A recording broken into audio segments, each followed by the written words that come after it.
The cherry blossoms are in bloom. The beer snake, still a baby, but ready for a growth spurt. And the DC Defenders return home for the first time as UFL champs. But for the Houston Gamblers, one man seeks vengeance. The feared edge rusher, Malik Fisher, left unprotected by the Defenders after winning it all. The Gamblers got him in the draft, and now he's back with bad intentions. Bring them out, bring them out. Same work, different day. Same plays, different day. Same hits, same everything, gang. Different mindset, though, all right? Attitude, let's lock in, communicate, focus, all right? Let's get it. We said we're going to prove it to ourselves and each other before anybody else. Continue to do that, and everybody else going to watch. Hell yeah. Gang on three, 1, 2, 3. Let's go.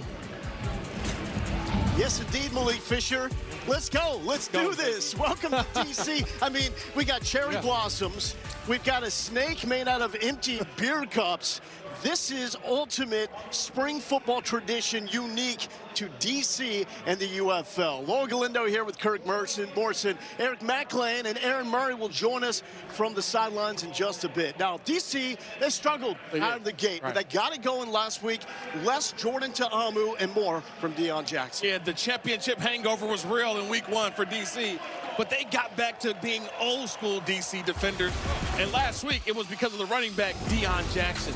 11 carries, 97 yards, and he got the pay dirt. He got into the end zone, not 1, not 2, but 3 rushing touchdowns. If they want to stay on track, keep Deion Jackson, keep feeding them the football. Action Jackson, the leading rusher in the UFL, coming into week number 3, standing by with Eric McLean. That's right, Lowell, the leading rusher in the UFL. Deion, you had a great game last week. How do you catapult that into another great performance today? Just taking what holes are there and not trying to do too much. Taking the yards out of there, trusting my linemen, trusting my technique, trusting everything that Coach Kais teaches us. And just staying consistent, man, that's all. Not trying to do too much, just playing my game. Your coaching staff said, we want to establish the run. We want to get that going. What does that mean to you personally as a running back? That just means that my coaches have faith in me. You know, I got to do the job. The job is got to be done. You heard it here first, boys. Back over to you. Well, Emac, then we got the Gamblers quarterback situation. Kevin Sumlin could use a phone-a-friend with Johnny Football right about now because Houston lost both Hunter Deckers and Nolan Henderson in last week's comeback win. To his little bro, Talia Tagovailoa, will make his first UFL start. Arena football legend Sam Castronova is the backup, and receiver John Trey Kirkland, who played a little bit of quarterback at LSU, is the number 3 signal caller. Here's our QB1 with Talia. Hey, Talia, down here on the field right now, and how have you been able to build chemistry with the receivers this week heading into this matchup? You know, we put in a lot of work after practice and stuff like that, but it was kind of a short week playing on Saturday, but, you know, we did our best we can, and now it's time for us to show it. How do you calm your nerves heading into this matchup? I think with preparation and, you know, the guys I have with me, you know, just trusting my O-line, trusting my receivers, getting the ball in their hands and just playing football. All right, man, have some fun out there. Back to you guys in the booth. Star just down the road at Maryland. We'll be ready for this moment.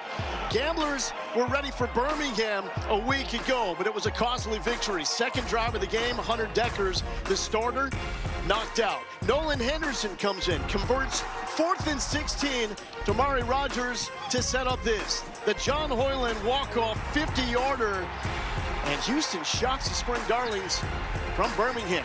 Now time to welcome in Pam Maldonado, our ESPN betting analyst. Pam, a lot to track right now, week number 3. What's on the top of your mind? I'm liking under 46.5 for this game because DC is averaging 85 yards per game. That's last in the league. Instead, what they're doing is grinding on the ground. Now, they did blow up the scoreboard with 44 points last week, but that was from 4 opponent turnovers and short fields. Things like that are unlikely to replicate, and because Houston is on their 3rd-string quarterback, Talia Tagovailoa, making his road debut, no reps against a defense that's leading the league in sacks, I'm going to go with under 46.5. And Lowell, an interesting nugget for today. Home teams, 7-8-1 against the spread. So we'll see if DC can do that as 7-point home favorites. Pam Maldonado, the pride of Edinburgh, Texas.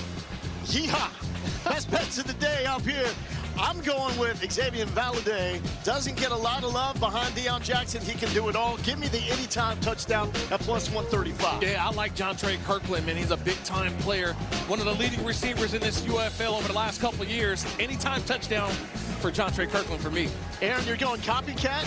I'm going copycat right now. Third-string quarterback, like she said, on the road right now. I think they're going to ease him into this game, so expect a lot of running the football for both teams, so a quicker game. Well, let's do it.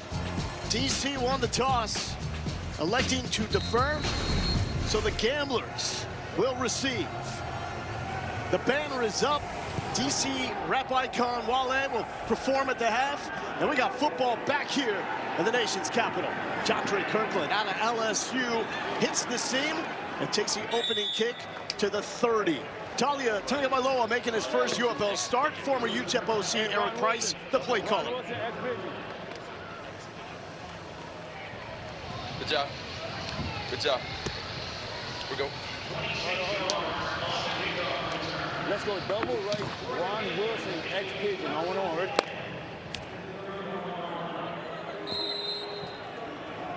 Here you go, here you go. On the quick, on the quick. Friday, sir! To Jalen White. All Sunbelt rusher for Clay Helton at Georgia Southern, popped by Derek Roberson. Yeah, you're going to see number 50 a lot. F missile, half X swing right. Missile right. Double left, F missile, half X swing right. Come on, Joe. No. Friday, sir! Tagovailoa to throw for the first time to Justin Hall, who is suplexed. Goodness! Bryce Thompson picked him up and put him down. That's how you do it. When you see the quick screen, you just got to attack. Left side of the screen, watch Thompson. He just comes through in a perfect form tackle. Head to the outside, you wrap, drive through, and that's how you set up third down for your defense. Here comes the crowd.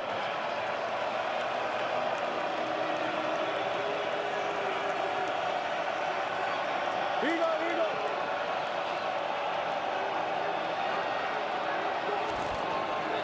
Four-man rush.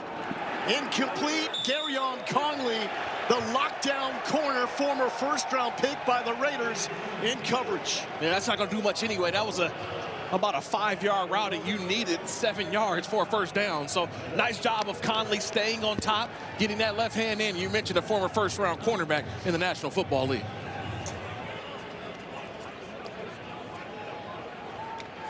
Yeah, slant, huh? Yeah.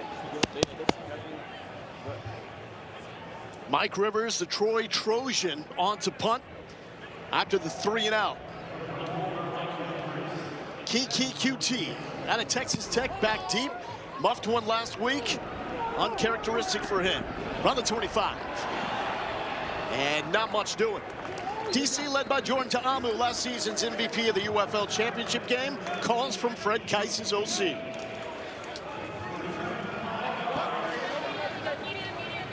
Flex left. Flex left. Are we going? He said flex going now. left. Flex left. Zoe 22 Z shoot. 22 Z shoot. Hey, bunch left, 23, Z shoot. I want ready. Oh, 22. Hey, Zoe. You always know 23. 20 bunch coach. That 3. Odds to the left, evens to the right. So 22. Here we go.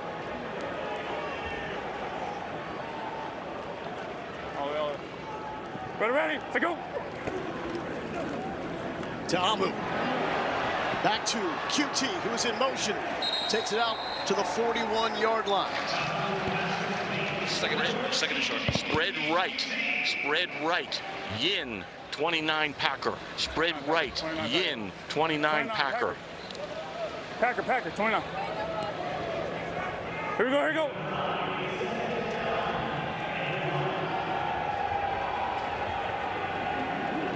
Ready, to go. High snap. Ta'amu handles it.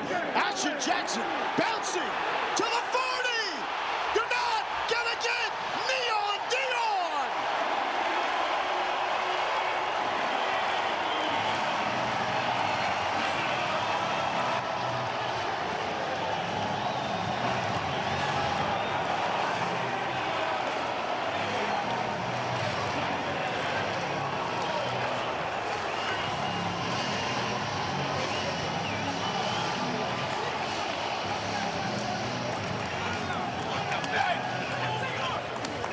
That is 4 touchdowns in the past 12 carries for Deion Jackson, one of the all-time leading rushers at Duke. I told you, he's my pick to click.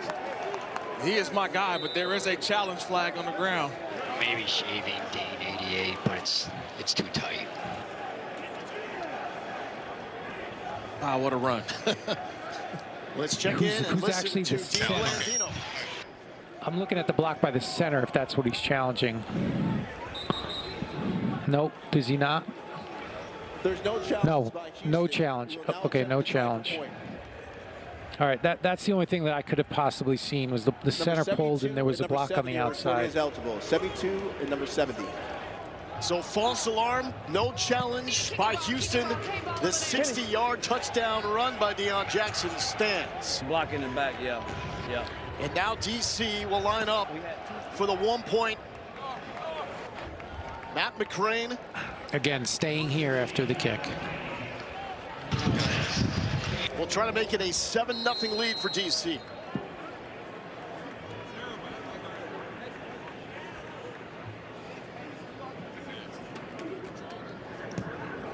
Extra point is up. Good. DC, the defending champs, up 7-0. Well, it all started because of the great blocking up front. But I want you to watch the center here, Michael. My Ty right here. He's going to pull all the way out, and he's the one that got the block that you need to get Deion Jackson to the outside. You see the pull, and just a quick block, let his hands go, and let Deion Jackson do the rest. E-Mac, I know you love seeing it work out like that. Well, I was just hanging out with him, and then a buck sweep later, I asked you what you want to do for this team. I don't know if quite you knew 70-yard touchdown. Walk me through the play. What'd you see? When did you know Pay Dirt was coming? Hey, man, we had an outside zone call. You know, that man team, see him flowing, see somebody back across. You know, they like to move around a lot. They like to try to use their athleticism. They just kind of ran themselves out to play. Had good blocking outside by my dog CP. Mike pulling around, great blocking all around, you know. What'd you let everybody know when you were coming off the field? I'm the best. Heard it here first. His man CP, that is Cornell Powell out of Clemson. Yeah, he is the best. Tough to argue that right now.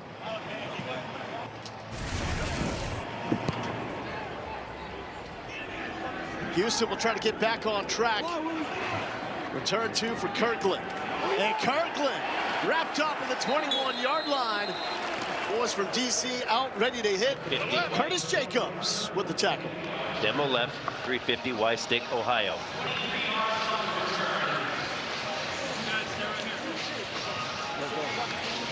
Let's go. Demo left, 351, Y stick, Ohio. On ready. Yes, no on Ohio, and you got the stick to the field. No Hunter Deckers or Nolan Henderson. Both of them have starts this season at quarterback for Houston. Both out. Tagovailoa will throw, no one home. Aaron, where do you see it early on from the quarterback? Well, right now they're just trying nice, easy throws. You saw the screen on that first possession, the Omaha route as well in that third down, and right there the stick route, just trying to hit the big tight end. You want to get some completions, get some confidence for your quarterback early on in this game. Here you go. 180. What is it? Marcus Major checks in, totes the rock, and busted for about 6 yards. Macklin Ayers with the stop. Money, money, money, money, money, money, money, money. Money, money, money. Here you go, Jack. See the 4-2 box. 4-man rush from DC. A bump, no flag, as it looked like GQ Spivey got knocked. But it's going to be a 3-and-out for the second straight drive. And Bryce Thompson was all over it. Number 1, watch the cornerback. He's got his eyes on Tagovailoa, and once that ball's thrown, he just jumps right in. Just didn't really have a chance. They went no huddle. They sped up with their process, going money, money, money. And to me, the play just never developed, and a nice job by Thompson staying on top. Houston second in the UFL in total yards. Had 2 3-and-outs in the first 2 games. Back-to-back to start. Another chance for Keke QT from the 31. Shake it. Bake it. Making something happen. Great field position for Ta'amu and Jackson to take over. Action Jackson, like you called him. The UFL is brought to you by Napa Auto Parts. Lauren Galindo here with Kirk Morrison and company. DC defending champs after spanking Michigan in the championship game in St. Louis last season, 58-34. And a banner to go along with that. Audi Field has really embraced spring football here in our nation's capital. Two-play touchdown drive for Ta'amu and company. And now switching it up with a jackhammer, Abram Smith. Former 1,000-yard rusher for the Baylor Bears. Tore his ACL a couple of years ago. Flex right queen, flex right queen. 22 lock, excellent, 22 lock, 22 lock. Has worked relentlessly to get back on the field and be a factor for the defenders.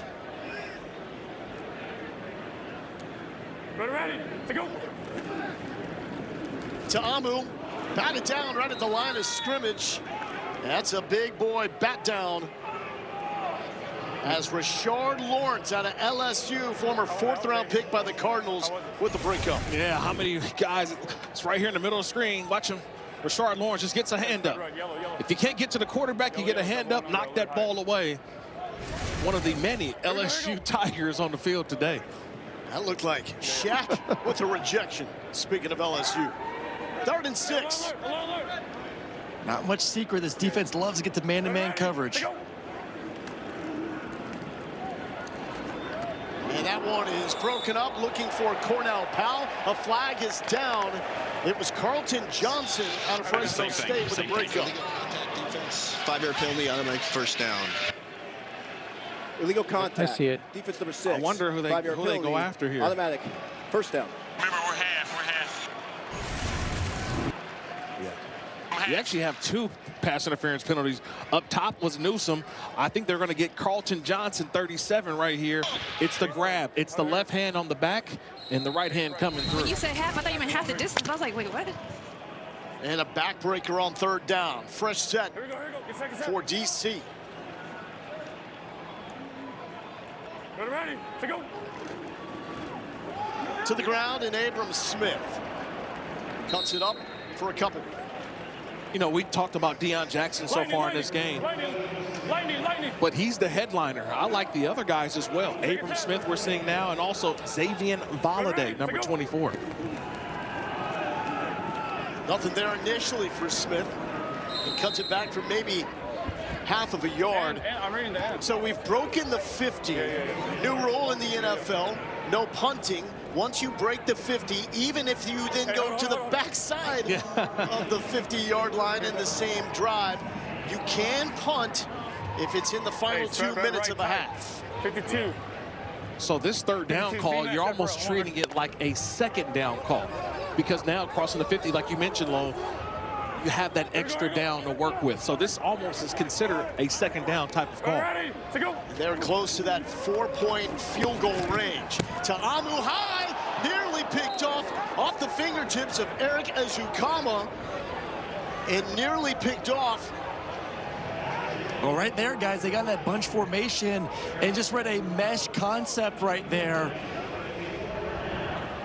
Thinking it was man-to-man coverage. Actually, cover 2 defense, not meant for that play, but still should have cut the ball. Check this out. We are going for the 60-yarder. The only man to make one this season, Matt McCrane, who kicked more successful field goals than anyone in Kansas State history, tries to do it again.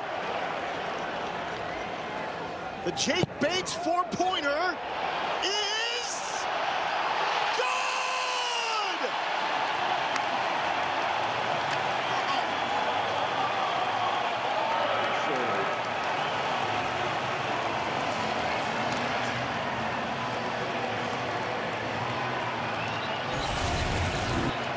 I mean, he's done it once, and now he just does it again. The operation, snap, hold, and it was all about, did he have the distance? And he had plenty of distance.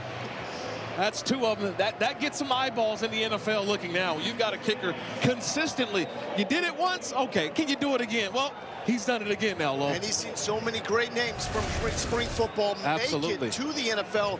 McCrane's trying to get back. He's played in 5 games in the NFL. 2018 with the Cardinals, Steelers, and Raiders. 8 of 12 in the Ultimate Football League, and trying to get another taste of that. I mean, he's watching Brandon Aubrey. You mentioned Bates. Harrison Mevis, the thicker kicker. Yeah. I mean, there are some guys that have used the UFL and have springboarded themselves into the National Football League. McCrane's putting his name right now in that category. Love that rule. The 60-yarder for 4 points. You got to be confident in doing it. And I learned early during pregame, kicking from right to left is going to be a little bit easier than left to right, the open end of the field. So being able to utilize the left side of the field, let the wind take that ball in between the uprights. Here's Lawrence Keys out of Tulane. Keys through a couple of tackle attempts and takes it close to the 30-yard line. Week 3 UFL schedule continues tomorrow on ABC and the ESPN app. Columbus Aviators and undefeated Dallas Renegades at noon Eastern. Then the Birmingham Stallions and St. Louis Battlehawks. How about that? A.J. McCarron now coaching the Stallions, going back to St. Louis, where he was the quarterback. How are we doing with the beer snake, by the way? Well, we're starting. We see. I already circled it right now, so it's growing. It's probably about a toddler stage. You said it started infants, so now it's about a toddler. Off the fingertips of Justin Hall, last year's leading receiver in the UFL, the greatest receiver in Ball State history. So Hall and Kirkland have to touch the ball. And right now, I may think about some fly sweeps, some screen passes, getting the ball to them quickly. Hey,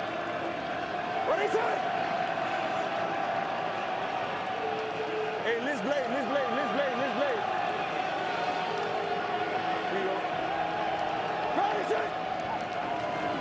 On the ground, Marcus Yards, a Delaware Blue Hen, stuffed. 3rd down. What are you going to do, Eric Price? Okay, 11 personnel. 11. Fin right, wide peel. Lake, dash right, comeback switch. Hey, fin right, wide peel. Fin right, wide peel. Lake, dash right, comeback switch. Sounds like a sprint out. I think dash right for the quarterback, get him protected, the comeback on the sideline. But you got to get enough depth, though, right, Aaron? These receivers got to get past that yard marker and come back to the football. Got to get it to the 39. Tagovailoa in trouble. A potential hold, not called. And broken up, thrown across the seam. Curtis Jacobs, a standout from Penn State, nearly took it the other way. Yeah, nice job here by Boogie Basham, number 90. He's the one that didn't allow. Watch Basham right here. Watch him. He's the defensive end, but you see how he holds contained? Tagovailoa has nowhere to go, but because of the penetration and staying up the field and keeping the quarterback kind of from not getting outside, there's nowhere for Tagovailoa to throw the football. Kirk, that's a great point. You saw how Boogie just stayed to the outside. This guy was a superstar in college, really good in the NFL. He is a couple of weeks behind in this game. Look out when he gets to full speed. QT from the 16. Kiki gets going in a blur, spinning down to the 47-yard line. An absolutely beautiful day for spring football here in Washington, D.C. Liz Baylor did a good job on the pigeon. Yeah. We'll just keep doing those. Yes, sir. We got Vegas.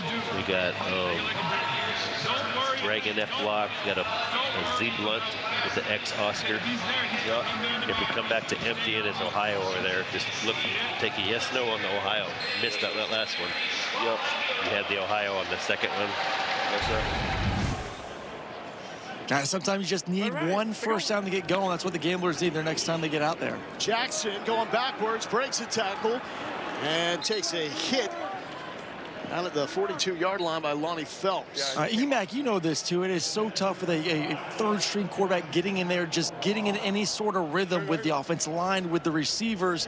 But once you get that first down, kind of feels like the dominoes get going, and that's something they need to figure out their next possession.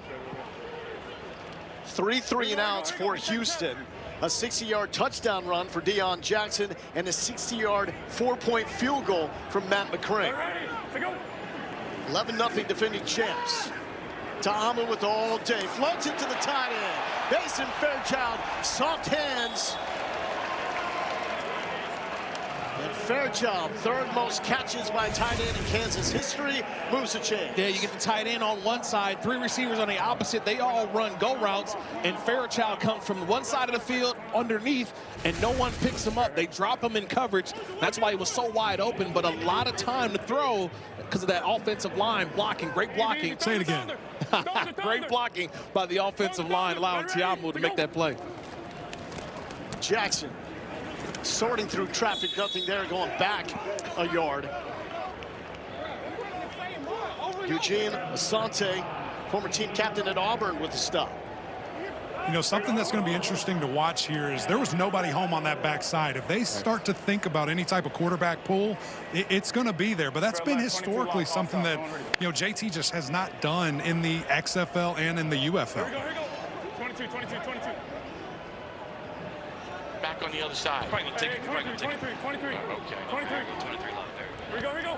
Xavier Valladay checks in at running back. Gets the carry. And Valladay lurches forward for 4 yards. Hold on. Spread right. 71 Houston. Alert slants. 71 Houston. Alert slants. Wendy. Here we go. Ready? Say go. Defense already showed their hand on the blitz. And here it comes. Ta'amu feels it. Ty Scott, first down and more. Still fighting the foes from Houston.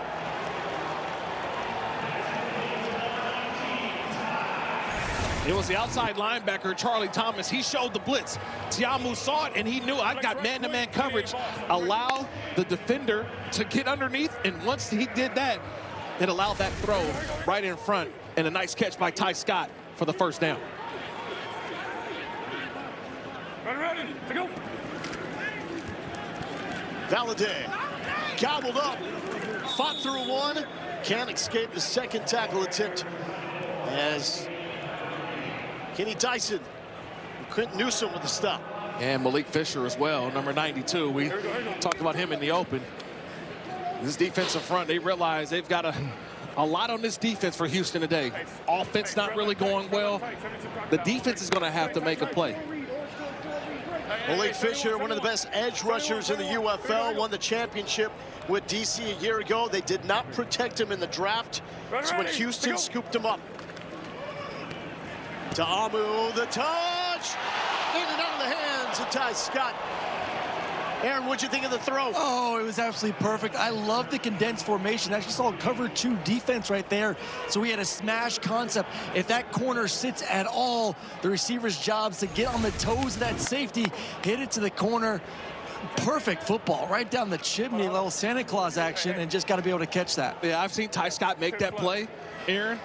He threw it right to the area, and I think at the last second, just a little bit, it was a nice job by Moody, or like Walker, just trying to get into the way of Scott. Distracted him, and he dropped the football. 3rd and long. Ta'amu rips it, picked off in the end zone. Major Burns taking it the other way. Burns wrecking shop to the 25-yard line. Know his name. His mom gave him it because she wanted something that sounded good out of the loudspeaker. And Major Burns out of LSU comes up with the pick.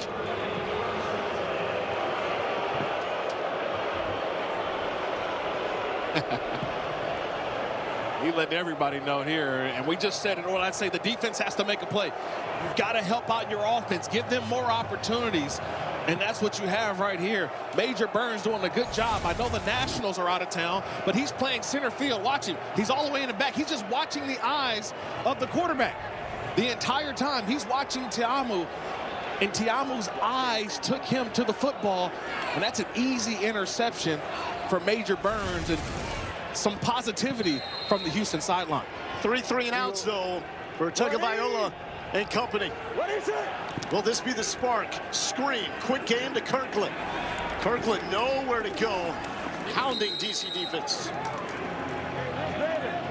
Liz Baylor. Hurry up! Cam's got to go get on Here that we go, guy. Jack. There's single. There's too high.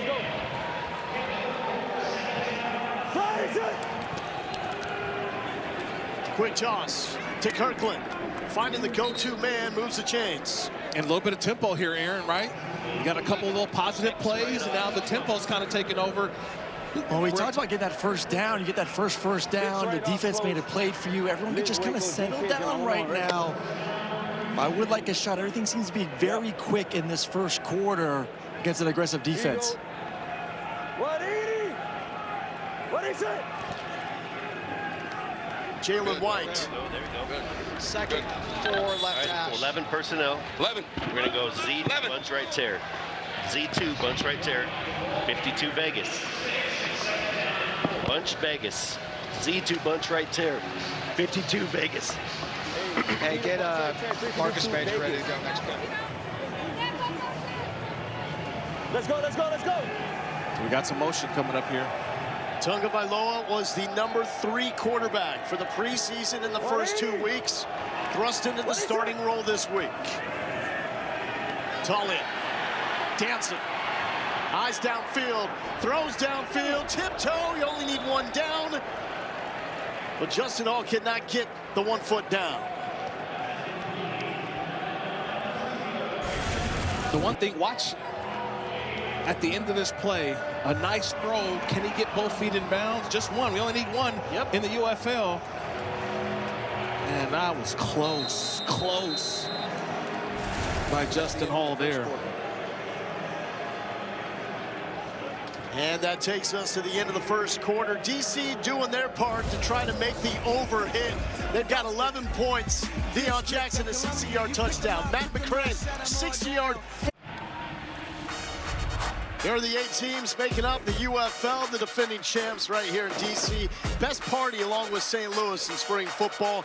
Orlando, Louisville, some of the new franchises. Orlando beats Louisville in overtime. Dean Blandino had to be the bearer of bad news. We'll get into that. And Orlando undefeated. Meanwhile, the Beer Snake.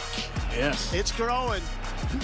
You say preteen now? Preteen. He went from a toddler to now preteens. So middle school, yeah, we're good. Huge third down for Talia Tagovailoa. Lets it rip to the big tight end. It was close to the sticks as he finds Cam Sutton out of Fresno State. And you're talking about a yard to go. How aggressive do you want to be here, Aaron? I think you got to go for it right now. Unless they're going to hurry up right now. Hurry, get to the line of scrimmage. See if they use a fake cadence, get a free 5 yards or not.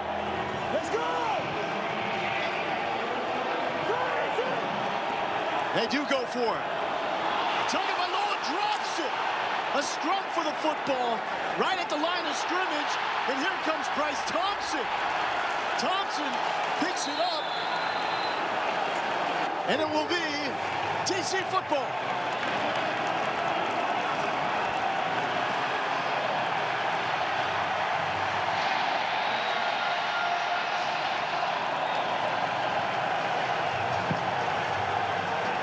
The ruling on the field is a fumble by Houston, recovered by DC. And this is all on the quarterback. On the 32-yard line. He just mishandled the football. There was nobody around him. There was nobody striking at the ball. He fakes the handoff, and he just drops the football. He just drops the football on the ground. An unforced error by Tagovailoa, and it's a takeaway for the DC defenders. And the celebration with the Beer Snake. I mean, come on. Let's go. This is an absolute blast. Is that considered drinking on the job? Ready to go. Here's Tahamu under center. Play action. Rolling. Will take it himself and slides down inside the 30-yard line. What was really interesting right there, you had a Gamblers player running on as the ball is snapped from out of bounds. He kind of added at the bottom of your screen to the coverage. That was a very strange thing. I think that threw Jordan off where he thought there was going to be a gap. Well, I think sudden change is real, too. Because at first you think he's staying on offense, and then all of a sudden defense got to go. A lot of change with Houston. Ta'amu, one-on-one, almost the pick of the year by Damon Arnett. Former first-rounder by the Raiders that played for the Texans just last season. Man, you couldn't play this any better if you're Damon Arnett. This is clinic tape stuff right there. You clip that play. You show how to play outside man-to-man where he stayed with his leverage, turned around when the ball came, and knocked it away. Outstanding job by Arnett. It's so hard to do. That's why as a quarterback, when the DBs turn like that, you're thinking back shoulder fade, which time will through. You're not expecting the DB to make a circus play like that one.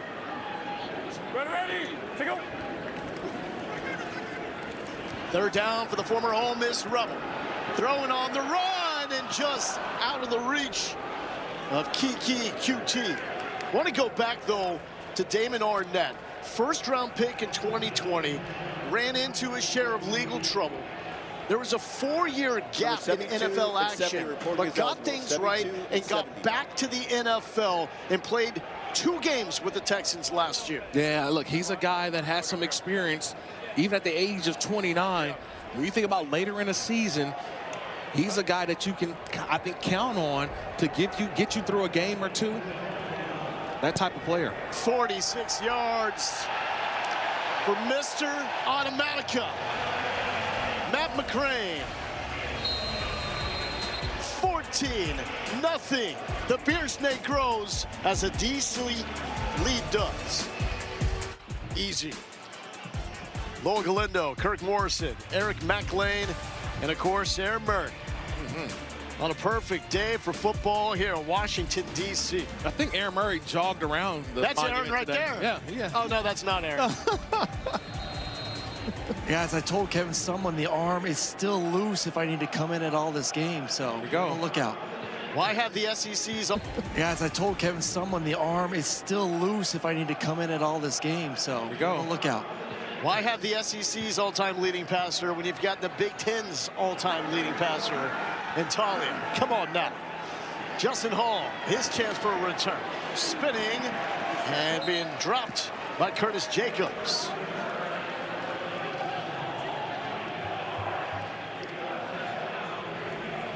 So Tagovailoa trying to get collected.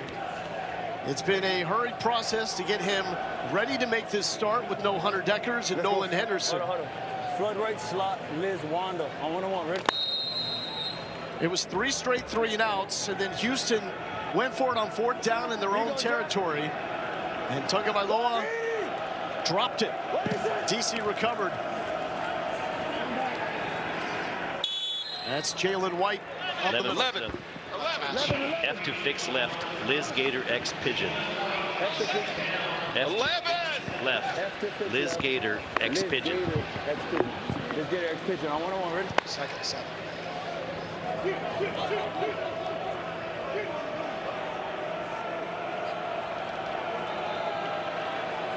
What is it? Tagovailoa pulls, and that throw is off the mark, incomplete. He was looking for Justin Hall. And check that, Jalen Moreno Cropper. Guys, they're giving him completions, getting him on the move. He's just got to make these passes, put it in his spot, put it on that left shoulder of the receiver. All of a sudden, it's a 3rd and manageable. But you know what down it is, Aaron. It's 3rd down. And DC, they're going to bring some pressure, especially with Tagovailoa at quarterback. Watch number 50 in red off the edge, Derek Roberson. Here he comes. Talia got away. Here comes Joe Wallace. A flag is down, and Tagovailoa scampers out. I got illegal initially contact, first down yardage. defense number 6. What do you got, Steve? Had a hold after the fact. I mean, yeah, it's... Wait, so you have a hold on who, Steve? Get together. I got your spot. I have a foul on defense number 6 for illegal contact. And I've got 6 on the same player. So but you both had holding? Yeah. All right, and they got the first. Where's the end of the run? Right here, which is the first down, so they're going to decline it. Go. No. Go. Tack it on. Tack it on. Go with the hold and tack it on. Go with the hold and tack it on. Where's the end of the run at? Holding. So I got you here. Number 6. Go 40. 5-yard penalty for the end of the run. You're going from here. The play results in the first down. So the inner workings of the officiating process. Dean Blandino, VP of officiating, he's in the ear of his crew on site here in DC. Which, Lowell, I think that's one of the best things that we do here in the UFL, just to hear how do you get to where you got to. You know, that transparency is so key for fans tuning in. Yeah, I love the conversation. It was Micah Baskerville, the linebacker, on Marcus Yarns, the running back, and it was the second move that they called and got the first down. Tagovailoa, the comebacker, and the tiptoe complete by Justin Hall, who has now had to catch in 87 straight regular season games, going all the way back to his days at Ball State.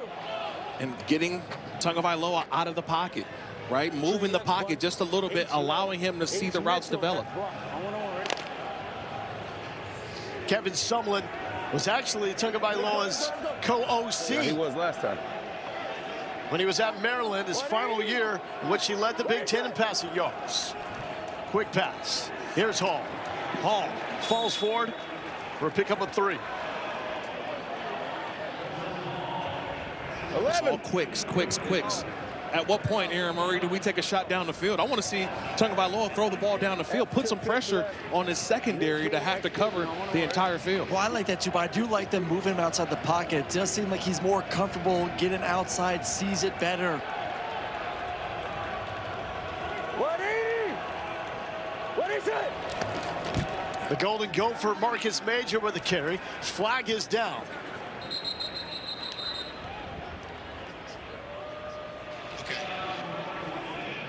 Numbers 88 and the running back. Number 11. Shift. Offense. All 11 players did not reset for 1 second prior to the snap. 5-yard penalty. It's second down.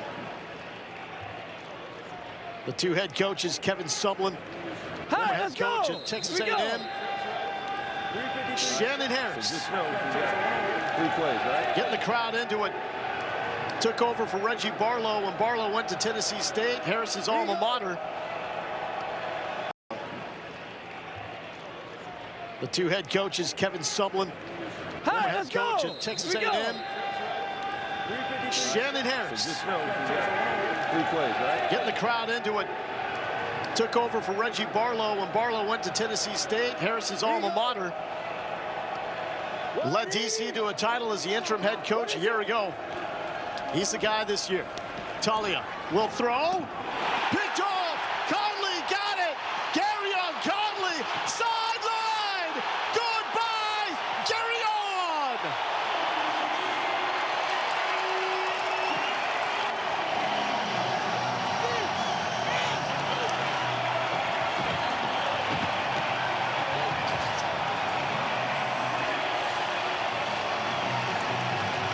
Just like he did against Baker Mayfield back in 2018, a pick 6.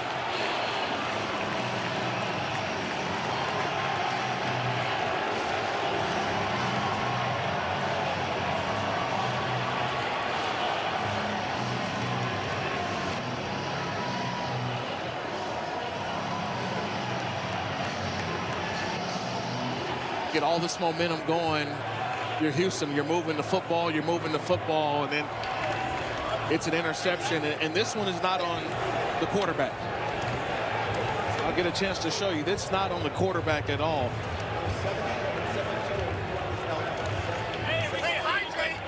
But what a play by Garyon Conley. Once again in the UFL, opportunity for a 1-point, 2-point, and 3-point conversion. The 1-point extra point kick has by far been the most popular. There's the second one from McCrane. 21-0. Well, they've put Garyon Conley on the right side, and he's been on top of Jalen Moreno Cropper, but it's just to watch Cropper. He slips out of his break. It was the slip out of the break, and Conley, who's right there, the ball just falls right into his hands. I think if it was a smooth break coming out, Cropper can make that catch, but because he slipped out of the break, Conley with the interception. And that's Moreno Cropper, who played for the Cowboys last season against a former first-round pick in Conley, who's with EMAC. How about that, brother? You caught that ball, and it was wide open. What's running through your head when you catch that football? Why the fuck he my bad. Why he throw it to me? How about afterwards, and you're running to the end zone? Celebration in mind? What are you thinking? I was going to celebrate, but I'm gonna keep it calm because I do this. It's normal. Shades of what you did to Baker Mayfield a handful of years ago, too. Kind of the same play. Same side and everything. Back to you guys. Yeah, he was just as shocked. He said the ball just kind of fell right to him. Yeah. And it was because Moreno Cropper slipped out of the break. How important it is for the receiver at the top of that break. He's got to make sure he plants, turns around, and one slip turns into a pick six. Well, you just hope, too, guys, that this does not hurt the confidence for Talia and understand that was not his fault. Great read, single high coverage. Anytime you get single high 3-by-1, you're going to go to that X receiver. Your guy's got to make a play for you, unfortunately. Let's see how he bounces back this next possession.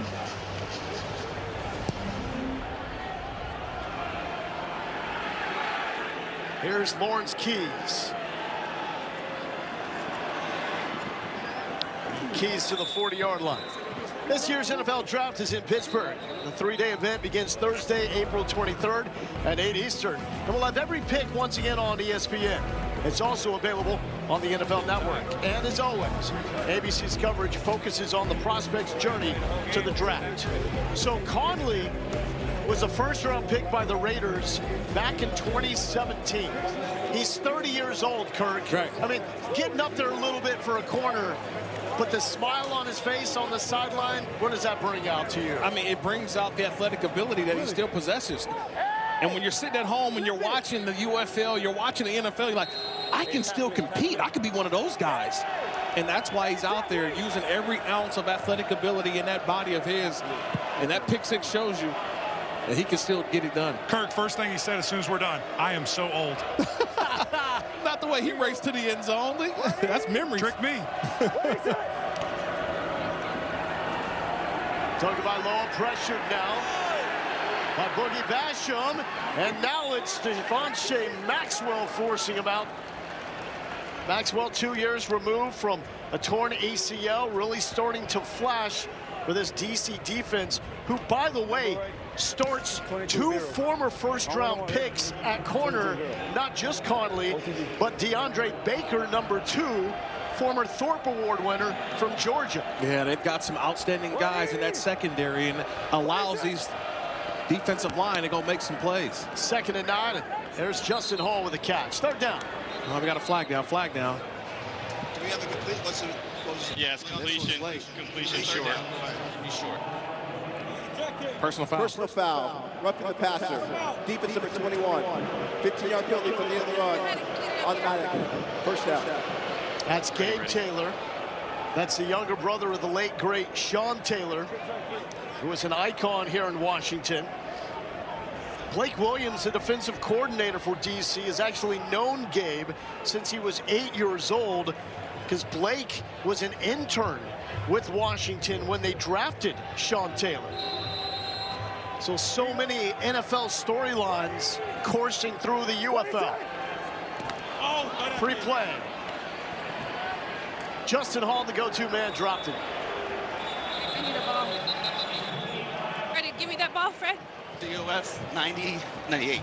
98. Yeah, 90 and 98. Take your pick. DOF. Offside. Defense number 90.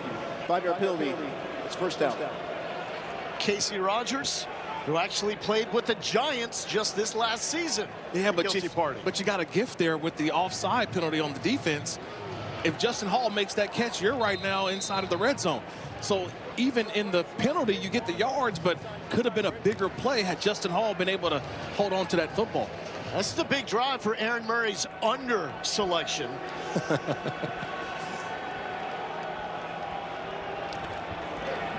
Here's Marcus Yards out of Delaware, rolling for a few yards on first down. Hey, Lowell, I will take a more competitive game if I lose the bet. So I'm cheering for a touchdown here. Make it 21-7. I rap. Talk right. Here you go. Quick toss. Yards. Gobbled up by Deontay Anderson. Major. 3rd and 2. 3rd and 2. Let's go 11. Trey Wright, Liz Wanda. Trey Wright, Liz Wanda. Let's go. Trey Wright. Guys, kind of feels like 4-down territory right here. Field goal's not going to do much for you. This is the RPO that they love here, the Liz Wanda. Pressure from inside. And Marcus Major, the Minnesota Golden Gopher, gets one. Sets up 4th down. Kurt, defensively, what are you thinking here? 4th and 1. Well, you know you won't get the tush push. It's not allowed in the UFL. So that's one play you take out of the way. But again, same type of play we saw earlier with the ball in Tagovailoa's hands. Right, gut check. Gut check. Fuck the right. Gut check on the side. Right. Let's go, Tim. Shade. I would take timeout right here just to settle my guys down. Here's the snap. Major lowers his shoulder, hits his Stonewall, second effort. Looks like he's got the 1st down. Big number 7, Joe Wallace, came crashing in. Like the center, Jack Kramer, just threw somebody to the ground. You're just trying to create a pile, but a nice job of keeping the legs moving is Major for the 1st down. In the red zone, this is where Houston struggled last week.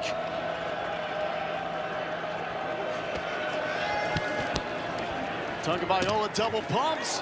High throw to Jontre Kirkland. Flag is down in the backfield. Thank you. Thank you. Thank you. See, he locks it, like he hits him hard from the back, and he was ready, ball's already away. Do you have a different angle? What do you guys got here? Just so that you and I are the quarterback. We're good. We're good. Nope, Okay. nope. You can pick it up. We're good. There is no foul on the play. 2nd down. Crystal, I need a spot. Yeah, they're looking at this by Roberson at the end here. He gets around. He's about to make the hit. Ooh, and it's there, but he holds him up. So it wasn't a malicious intent, but there was contact, but not enough that you keep the flag. Last week for Houston, every drive except the final drive went into the red zone. They just couldn't punch it in. Oh, never mind. Back to the ground, the spin. Jalen White will leave this about a yard shy. Hey, Liz Baylor.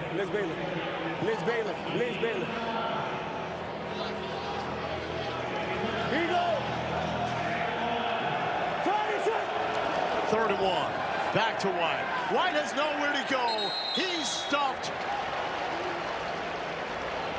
Derek Parrish, Dennis Johnson getting involved. Yeah, nice job by Dennis Johnson. He does what you're supposed to do. You got to beat the double team, right? Watch him, he's in there. He beats the double team and just rides the wave and gets down and gets Jalen White before he's able to make a play. Nice job of beating the double team off the snap. And DC wants a timeout before this 4th and 3.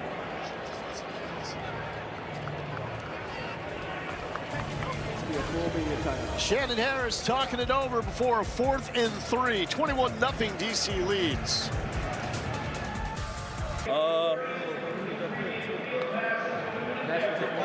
I like Sin City. You like Just in case we catch man. Sin City. Stick is not good. Kevin Sumlin, Tagovailoa's head coach here at Houston, and his former offensive coordinator at Maryland before this 4th and 3. Hey guys, be ready for mesh. They're going to do a bunch of crossing routes. They're hoping to get man-to-man coverage, get a little bit of a rub, and spring someone open. That's what they're getting, man-to-man here. And the safeties up top trying to figure out which guy can they come down and help out with. Here they comes the safety rotation. Roberson wraps him up, drops him. Derek Roberson, the Sam Houston State Bearcat with the sack. They got everything that they wanted. They had 2 wide open wide receiver and a running back. But guess what? You got to block up front. The play call was perfect, but the rush got to Tagovailoa before it happened. So watch, you're going to have it. The running back's going to be wide open over here. You're going to have a receiver who's running free, but watch the rush in here. That's what you have to stop. Also, as a quarterback, too, Kurt, you have to know if I'm hot on my right side, that ball's got to get to the running back right now. Right now. Protected, know where you're not, and that's why DC leads the UFL in sacks. They try to put you in this advantageous spot. And if you're Tagovailoa, don't feel too bad about that. That's a man that sacked Drew Brees in the NFL, and Derek Roberson. There's Deion Jackson. Seems like forever since we saw him breaking free with that 60-yard touchdown. Aaron, that's so true. Especially where the blitzer or the guy on the outside, that has to be the hot. That ball, that's a vacated zone. The running back was hot right away. Just a miss. That's inexperience in the quarterback spot, and just not repping that enough within the offense, knowing that, hey, number count, that's my guy. I'm responsible for him. What's my answer if he comes? Hey, check out the extra tight end. The offensive guard, Jahari Branch, checks in. Jackson got rocked. Malik Fisher in his return to D.C. We had a loss, so we'll see if Coach wants it. Is it on the offense? I got offsides, defense number 1. Never mind. The loss of down, I mean, he may want... Offside, defense number 1. 5-yard penalty, results in a first down.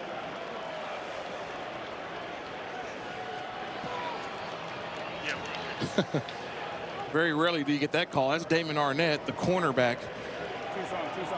He's lined up on the outside. He's offside. So it should be first down. There it is. Hey, Philly 46, Tucson. Philly 46. Yeah. No, usually you have the wide receiver to the outside. They check with the official to that side. Hey, am I okay? Arnett should have did the same thing as the defender. Hey, am I okay? Because he was on the other side of the line. And he just made sure of it right there. Double checked. Ta'amu, pressure in his face, elevating to make the catch is Ty Scott. Man, you talk about you got to have guts to play quarterback. I don't know how you did it for as long as you did, Aaron Murray, but when you've got a guy like Eugene Asante bearing down, watch this hit from number 19 on Jordan Ta'amu. He knows he's going to get hit, but watch him deliver the football. There's the hit, but the football is delivered on time and a big play. And that's a big boy route right there. That's a dagger throw across the middle of the field. Branch in at fullback, lead blocking from Abram Smith. But Asante is there to make this stop. Go.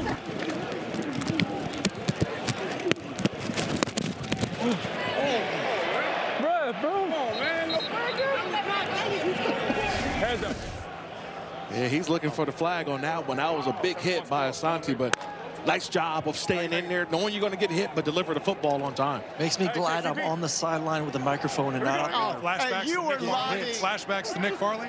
You were lobbying to start for Houston in this game. Come on, I still might in the second half. Ta'amu, high throw, but brought down by Cornell Powell. Won 2 natties at Clemson, 2 Super Bowl rings with the Chiefs, and the UFL title last season with DC. That's not a bad resume for a winner. He's only 6 foot tall, but he plays like he's 6'3", 6'4". What do you mean only 6 foot? Well, I mean have you seen the receivers in this year's NFL draft class coming up?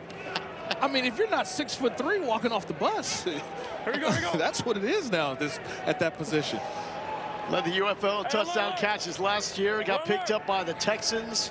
Almost made their active roster. Part of the final roster cuts. Back to the throw game. Back to Powell. And Powell spins for the first down. I love the feel on that route. He felt the defender that was on top of him. Once he caught it, he immediately reverse pivoted and got vertical. Left the defender right there in the dust. Hey, spread right tight. Hey, on the double. Spread right tight. 71 Croc on the double. Ready? Ta'amu working with a receiving core that has 4 receivers that all played in the NFL in the regular season. And that will take us to the 2-minute warning. Prior to the 2-minute warning, timeout Houston. Oh, their first of the timeout. half. Please reset the game clock.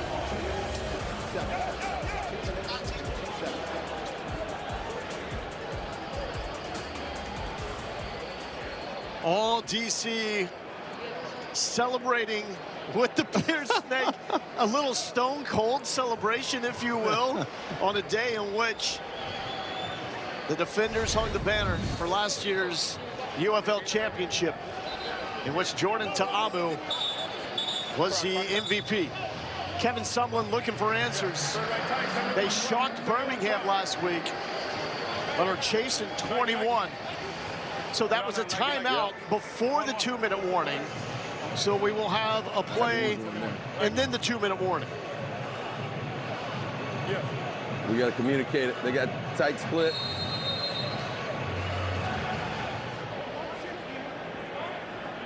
Sumlin, former linebacker at Purdue, has made his calling card in college ball as an offensive guru. Dump down, Jackson off his fingertips. And that will take us to the 2-minute warning. That means 2 minutes away from Wale performing.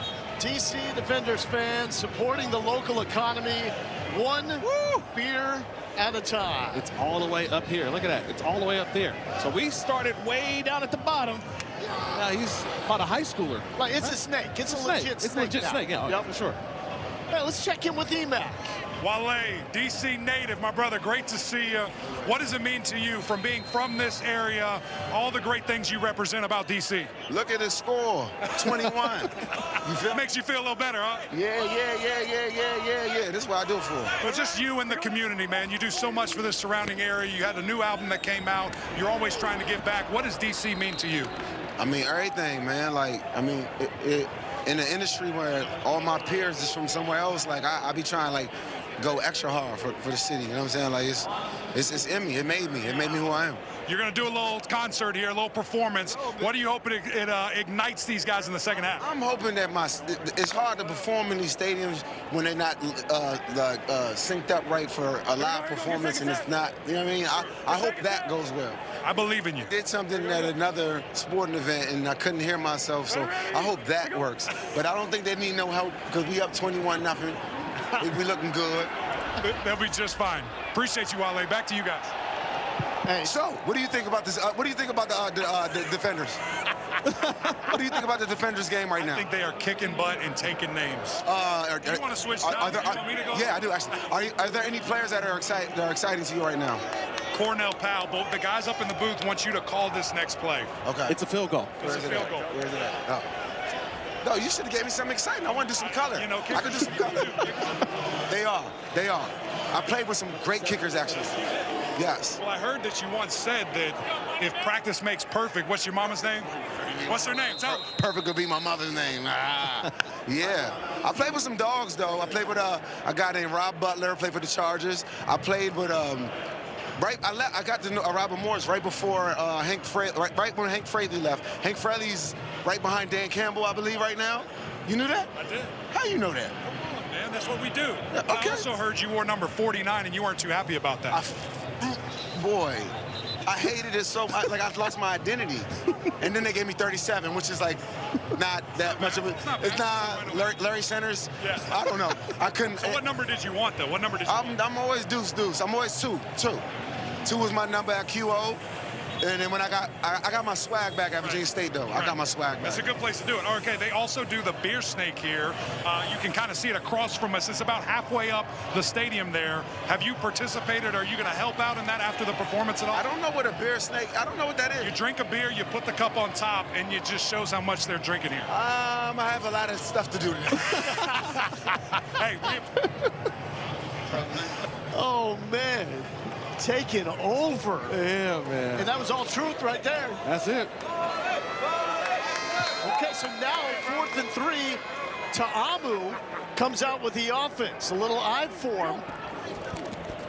Behind the back to the tight end. Riley Moore. Houdini. Come on now. Hey, come on. Hey, come on back. It wasn't. So this guy lied to me. He said we're going for a field goal. But anyways, look, to be honest, it was planned. We called the play. 27-0 now. What he does. That's what he does. Sorry. You might got to hire us for some, like, you know. Sorry, 27-0 in D.C. I'm about to take the stage. Enjoy. Behind Yes. Back. Yeah. Is that almost Statue of Liberty? Oh, sort of. Can we go through that? Ask. The annexation of Puerto Rico? I mean, where are we going with that play? Outstanding play call. And that's the reason why the field goal team was taken off. Nice job by Briley Moore. See, he's right in the middle. See, there's a ball, and it's handed to him. And there's nobody from the Houston Gamblers on that side. You make one guy miss, and it's a race into the end zone, and it's all defenders in the first half. Briley Moore was an awesome tight end at Kansas State. Second team all Big 12. He never did this though. Never ran for a touchdown. He finds the end zone. He will not be denied. Well, hey, providing the soundtrack. And of course, refreshments. I'm thirsty. Give me some. And there is the fourth-year OC for DC, Fred Keiss. Who wants to kick a field goal when you can do that? And he got rid of that helmet so fast. He knew right where he was going. And the celebration that we all wish we could have at the end of this broadcast as well. Come on down. Hey, tell us. So this guy lied to me. He said we're going for Hey, EMAC. Talk to me, baby. Did you just make a best friend? Yes. Yes. Yes. EMAC and Wale are friends now. Super cool dude. Super. Are you going to be a backup dancer? Honestly, let me go and find my costume. I'll be back. Come on, E-Mac. Get loosen those hips up. I know you got it. I had a little earlier, ran the route tree, you know, creased my Jordans. It's all good. The total is 46.5. DC doing their part. They're at 28, trying to make this over hit. Justin Hall in a red swarm. A dominant first half. This will be the biggest first half lead in UFL history. 28-0. Yeah, and right there, Briley Moore is just saying, yeah, I look good. Yeah. I mean, that we was had, sweet. you know, the pick six earlier, the couple of defensive plays that really have helped out an offense that hasn't really played well for the DC defenders. But defense has been the day. Here's the crosser to Lawrence Keys. Oh, upended, helicopter style by Gabe Taylor. Hitting dudes like his late great brother Sean. Guy goes to it. 26. Here you go. Tagovailoa. Flush, throwing on the run, complete to the 50. And that's going to lead Houston. You would think to call a timeout. They don't get it off in time. So we go to the half with the biggest halftime lead in UFL history. Hey, we got to stay here. 28-0. Kevin Sumlin still looking for answers for Houston. Yeah, we kind of knew that going in offensively. It's been tough for Houston and DC taking advantage. Here's Eric McLean. Coach, you told us in the meeting you wanted to clean things up. You wanted to look super smooth. 28-0, I say that's a check. What are you seeing from your guys out here today? Yeah, that's the one thing we talked about and challenged our guys all week about being detail-oriented, make sure we clean up our mistakes. Let's not lose our composure, right? So, yeah, it came out this first half and did a good job. But, look, the game is not over. It's far from over. In our league, you know, guys can get points fast and guys can get points in so many different ways, right? So we got to continue to keep our composure, come out this second half, get the ball and get points, go with a 2-for-1. Largest lead in UFL history going into the half. You touched on it a little bit, but biggest message to your guys and what do you want to see in the second half? And we just got to keep playing. You know, we got to keep playing our brand of football. That doesn't change. The scoreboard, don't pay attention to that. It's 0-0 mentality. So we just got to come out here and do the same thing. Offense, we got to sustain drive. We can't make mistakes like we did early on. And we just got to keep putting up points. Thank you, Coach. Thanks, appreciate it. Back up to you guys. 28-0. Kirk, what's standing out to you? What's standing out to me is that the defense of DC. They also executed on special teams with a 60-plus yard field goal already. So to me, it's been special teams and defense for DC. And on the opposite side, Houston, they've got to figure out how to put together a drive and finish. They've had a couple of good ones, but they haven't been able to finish. That's what I think Coach Sumlin's probably saying at halftime. Ready for some halftime entertainment? I'm ready for Wale. Here we go. I'm ready. It is about that time. Wale and dominance here in Washington, D.C. The defenders hang the banner from last year's UFL championship and making a statement, we ain't done yet. 28-0 over Houston going into the third quarter. Lowell Galindo here with Kirk Morrison. Yeah. And this is a D.C. team. Took them a little while to get going, right? Week number 1 was not good at all, but now back-to-back weeks, they're looking like the team to beat in this conference. Well, they're looking like the defending champs, right? Yeah. And they've got back into the running game, and honestly, that's how this game started for them. It was on the ground, and then the defense took over for the D.C. defenders. That's how I think this game is going to continue in the second half. It's more about the D.C. defense than what they did offensively, or they could get that offense back on track. Let's get into our game flow, brought to you by Progressive. And it all started with their first run of the game. It was Deion Jackson just doing Deion Jackson type things. He starts off with a 60-yard run to get things going. And I mentioned the defense. It was the defense. And Darian Conley with an interception taken back to the house. And then we also had some theatrics, if you want to call it. Oh, yeah. Riley Moore with a little bit of a, I call it the annexation of Puerto Rico. We can say Statue of Liberty, whatever you want to call it. With the tight end racing into the end zone and gets a nice little drink to cool off here on a hot Saturday in D.C. I know there's someone on the sideline with Aaron Murray that's loving this scene. It's a co-owner of the UFL, Mike Rapoli. Yeah, take it away. Yeah, down here with Mike Rapoli right now, and what a scene. The beer steak in full action. What do you think about this scene behind you? Honestly, I've been watching the league for 3 years, and these guys actually have got me motivated. They started a tradition here that we have to start in some other stadiums and venues. Will you be adding to the snake? Not today. No, right behind you, sure. My brother Gerard is the biggest beer drinker in the world. I'm bringing him to the next game. I guarantee you, my brother here will be the biggest snake in history. All right, how do you feel about this DC, the atmosphere this afternoon? Wale just performed all that as well. You know, I love it. I mean, these are the defending champs for a reason, and it's a great atmosphere. These guys love to have a little party and stuff like that. So it's really fun and stuff like that. All right, talk to us about the expansion into OKC. How excited are you to continue to build this thing bigger and bigger? You know what? We're going to stay with a local market strategy. DC's been great. Louisville. So, Louisville, Columbus, Orlando, Oklahoma City, and then these guys right here. Got to keep it in DC. Got to keep the beer stick alive.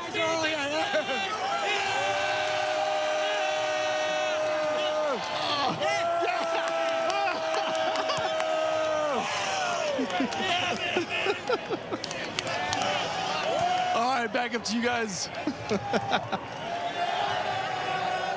Oh, man, what a scene. Yeah. And you can tell with Mike Rapoli, he's got the vision. He wants to grow this. When you talk about an Oklahoma City franchise coming up in 2 years, that signals growth bigger and better in the UFL. Yeah, it gives you stability that you know that the UFL is not going anywhere. I mean, there is a big appetite for spring football and a new stadium. A new stadium right there in Oklahoma City. That's a great place right now. I mean, they're rocking with basketball, but spring football could be a huge asset. They love their Sooners down the road in Norman. We'll have some former Boomer Sooner greats, I'm sure, that are part of that franchise. And Eric Morris is over in Stillwater. Yeah. Okay, at Oklahoma State, so it's not just Sooner. It's a little more of a drive. A little more of a drive than Norman. Well, what a first half that we've had. We've got everybody mic'd up and have been able to capture some unforgettable moments here in D.C. Bring them out, bring them out.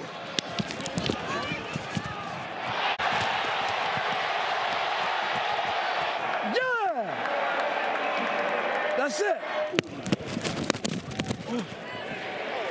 Bro. You got to protect the quarterback. Sorry, 27-0 in D.C. I'm about to take the stage. Enjoy.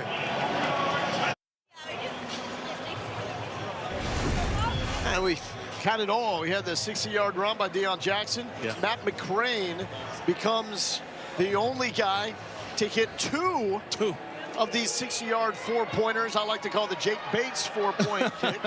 No one else is even attempting them. And then Garyon Conley, pick 6 for 70 yards. It's been a lot of fun. Highlights left and right. That brings us to the aggressive first half stats. Total yards doesn't even tell the entire story of this game, because trying to break in Tagovailoa into the Houston offense in just a week of prep hasn't given them much of a chance to establish a rhythm. Yeah, I mean, we can't tell that story enough. They're two quarterbacks that Houston thought that they would have to start the season. We're in a competition. Both those guys are out. Hunter Dekkers, Nolan Henderson. So your two quarterbacks that got a majority of the reps in training camp are not available. And so Tua Tagovailoa has been kind of thrown in there. And right now, that's what I think. They're just trying to find some positive plays to finish in this second half. Aaron, what do you got? Yeah, you talk about quarterback playing at a higher level here in the second half. He's going to need his receivers, but he'll be without Jalen Monroe-Cropper. One of his top guys on the outside will be out this second half with an ankle injury. So Moreno-Cropper is a huge loss. That's a guy that played 4 games over the past 2 years with the Dallas Cowboys and was their return specialist at times just this past season. He had a kickoff return for a touchdown in week number 1 for them. So that's another guy that's lost that can help them out on special teams as well. Tagovailoa, 9 of 18, 66 yards, an interception in that early 4th down conversion attempt. He just lost it when he was going to have the first down pickup. 28-0 largest lead going into the 3rd quarter in UFL history. And DC gets the football back. Here's Valladay. Out of Arizona State, started his career at Wyoming. And Valladay will set up Jordan Ta'amu and find field position going back to work.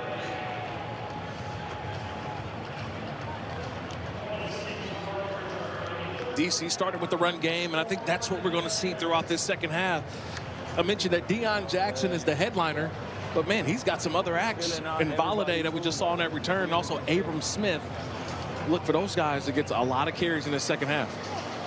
Ta'amu, 7 of 14, 76 yards. This is a week after he only threw it 11 times in the win against Columbus. Play action. Ta'amu looking downfield and just sails an open Cornell Powell. What happened there, Aaron? Yeah, just didn't like it right there. I would prefer that ball if you have nothing you like on the move going out of bounds. Don't even give anyone an opportunity to throw the ball down the field and put it in a defensive hand. I think right now is keep momentum on your side. Don't give Houston anything right now in the second half. Ta'amu's center is Michael Maietti, number 51, considered one of the top centers in the UFL. And free play. Taking a shot to Powell. It's going to be picked off, but this one will be coming back. The play is still alive. Let him go, let him go, let him go. And they'll just let him go as Houston was clearly offsides. We'll listen in. Offside defense, 72. Result of play is an interception. Offside, defense number 72, 5-yard penalty. It's second down. That's against the USC Trojan, Keon Barnes. Also played at Arizona State. Start left. 72 slam, alert, ball gator, 72, ready. Nike. You get a penalty, they take you out the game. Remember that? that's always the hard part. Oh, get him out of there. Get him out of there. The bench is the greatest motivator in sports, right? Hey, alert. Hey, watch out there. He got it. Ready, to go. And Ta'amu off the mark. Aaron, weird start here. I mean, 3 bad balls in a row here. You got a guy screaming wide open the first play, throw a pick, and then again, another guy wide open. What do you want to see from your quarterback? What's going on right now? Well, that's an easy completion. That's an Omaha route into the boundary, easy throw. Same thing, we're coming out of halftime, had a good first half. I thought he played really well. Sometimes these first drives, especially up 28-0, could be a little bit of a lull. Ready, to go. Ta'amu throwing back to Valladay. Valladay first down. The hurdle to the 50-yard line. A 4-year run at Wyoming before going to Arizona State for his final year. In that 5-year span, no one had more yards from scrimmage than Xavier Valladay. Yeah, look, a guy from the Mountain West. You know, I'm always ripping Mountain West, and Valladay's seen him a lot at Wyoming. And now getting an opportunity right now to start this second half for DC. And showing off the hurdle, by the way. Played one game for the New York Jets back in 2023. 12 snaps, all on special teams. Ready. You want to snap it, 12 guys on the field. Hey, you got too many men. And here is the flag on the back end of the play. Too many men, 12 on the field. Hold on.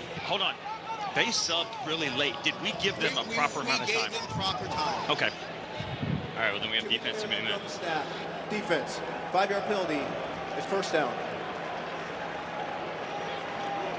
Houston defense coordinated by Marvin Sanders, former DC at Coastal Carolina and co-DC at North Carolina. They were awful in week number 1, very good last week. Yeah, that week 1 game, that was a tough one to watch. They allowed the quarterback, Austin Reed, to throw for a UFL record 375 yards. Guys, check it out. Big number 56 in there. Branch, the extra blocker. Ta'amu, the missile. A flag is down as he was looking for Ty Scott. Quentin Newsom was in coverage. Yeah, that's at the hold number 6. Defensive hold number 6. Defensive hold number 6, 5 yards. 11B. Holding. Defense number 6. 5-yard penalty. Automatic. And it's going to be at the top of the route on the right side of the screen. He didn't need to do it. He actually was in great position, but it seemed that right at the end, he panicked to try to get that left hand in. The right arm hooks right behind. And I can see the frustration for Newsom. He read the route perfectly, but didn't execute trying to knock the ball out the right way. 6 penalties for Houston, 3 on this drive alone. Get off. Here we go. We're good. Ready. To go. Here's the Baylor Bear, Abram Smith. Patience, and the hole closed quickly. Bars made the stop with Kenny Dyson.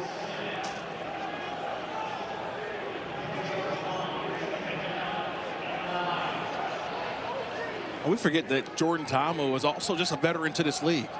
And you see his composure at the line of scrimmage. You see his composure amongst his teammates. Gets everybody in the right spot.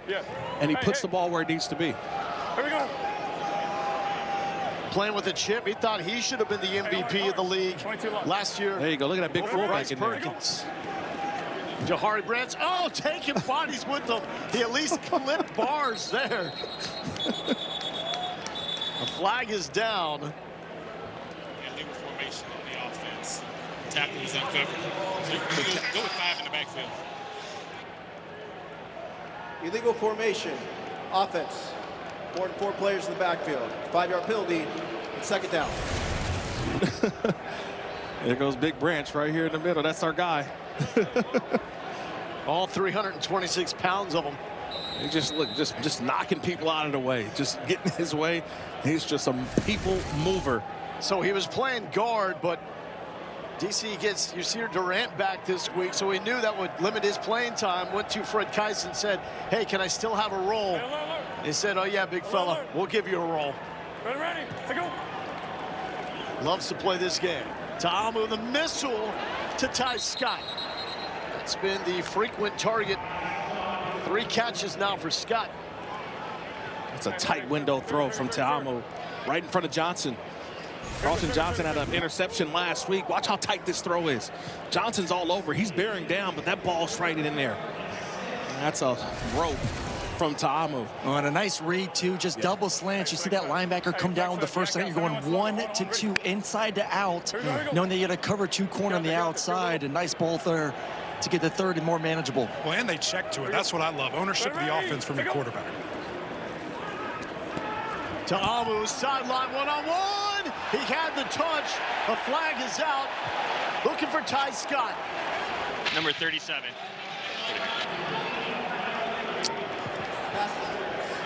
37. The ball replaces spot of the foul. Automatic. First down. points against Carlton Johnson. Yep. It's just at the end here. I don't know if I like that call all the way. I think Johnson doesn't turn his head around, but he's in good position. I think at the end, he just panics. He's in a good position. If he turns his head around, I don't think that that's a penalty. But because he keeps his head inside of where the receiver was, didn't make a play on the football, that's an easy call from the official. Coaches can also challenge any live ball situation they want. Ready, to go. Valladay, nothing there. Reversing it, trying to bounce it. They want an open field stop.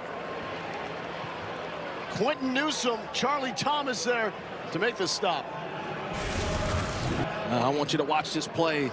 See Valladay, he goes one play one way, keeps the feet moving, and Thomas just doing a nice job at the end. It's a nice job by Charlie Thomas just making a play. Hey, this side, go across. Valladay looking to cash in with that anytime touchdown. Too high safety here. All day. Ta'amu nearly picked off. He wanted Cornell Powell. Got jumped. 3rd and goal coming up.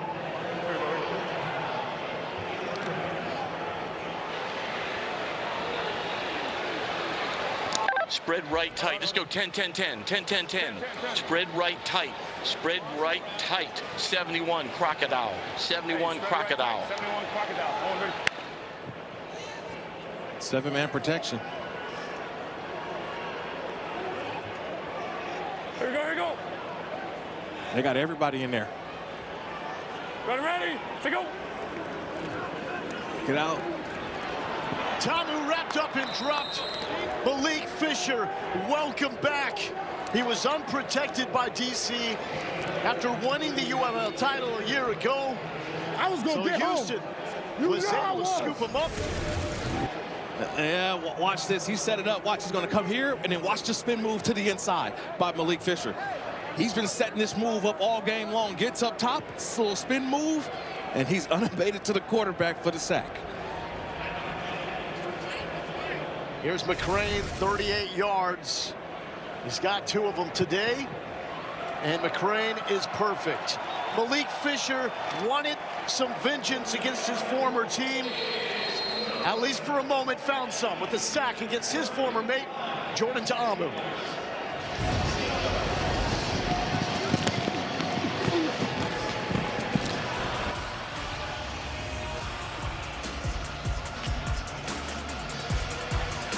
Day brought to you by DraftKings Sportsbook.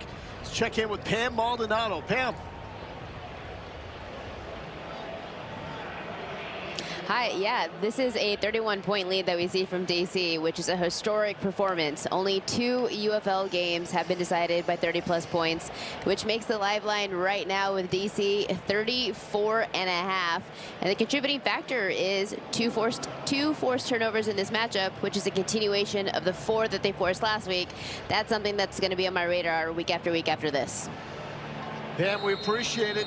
DraftKings is the official sports betting partner of the UFL, and new customers bet $5 and get $200 in bonus bets instantly. Download the app and use promo code UFL when you sign up. Justin Hall with the return. Kirk, I'm curious, has a team ever covered scoring all the points by themselves? You know what? That's a good point. I never thought about that. And that's something that we could see here. Hopefully not, guys. I got the under. Honestly, I feel good about where we're doing. I feel really good right now. On one, ready? Shoot. Remember, Houston plays on a short week next week, so they have to get something going in this game. Right now, 8 minutes left in the 3rd quarter. They got to put a drive together. Best starting position that they've had. Flip it out of the backfield to Marcus Major. Solid pickup. Yeah, there's no word on how long Hunter Deckers and Nolan Henderson will be out. It was a wild week for the quarterback spot. Signed Sam Castronova, an Arena League star, midweek. And Jontre Kirkland's the number 3 quarterback. He's a receiver, number 13. Right side of the formation here. And there is Sam Castronova from Bethel University out of Tennessee. Back to Major. Jalen White, check that. I think the one big thing that we've seen from DC today is they have forced Houston to throw the football. They're not letting anything in the run game get going. Flipping on the other side, DC's ability to run the ball last week and then obviously this week as well has put their quarterback Jordan in more situations to feel comfortable in the pocket. Just have not seen Talia feel really good in the pocket, throwing with confidence through the first half of this football game. Derek Roberson, top of the defensive line for DC.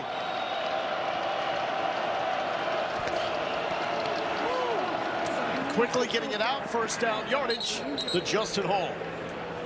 Love Hall getting vertical right away. He knew where the sticks were. Third down play, but immediately once he caught it, watch the move here on the inside. As soon as he catches that ball, watch how quickly he goes vertical. It's just right down. It's a nice job of getting him to the marker and making a first down. Here you go. 180. What is it? Flag down. False start, 7-0. 70. False start. Offense number 70. 5-yard penalty. It's first down. That's against the man of Troy, Jalen McKenzie, who played his college ball at USC.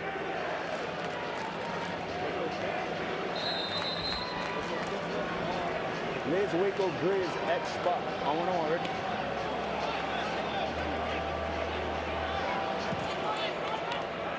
Here you go, here you go. 180. What is it? Tagovailoa throwing on the run. Tight window. Caught by Lawrence Keys. The man that used to make big plays for Willie Fritz at Tulane. Line up, Willie. Willie, get lined up. Fix right, fix right, fix right. Where's the tight end going?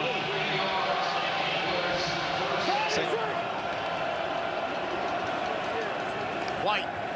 Tough sledding.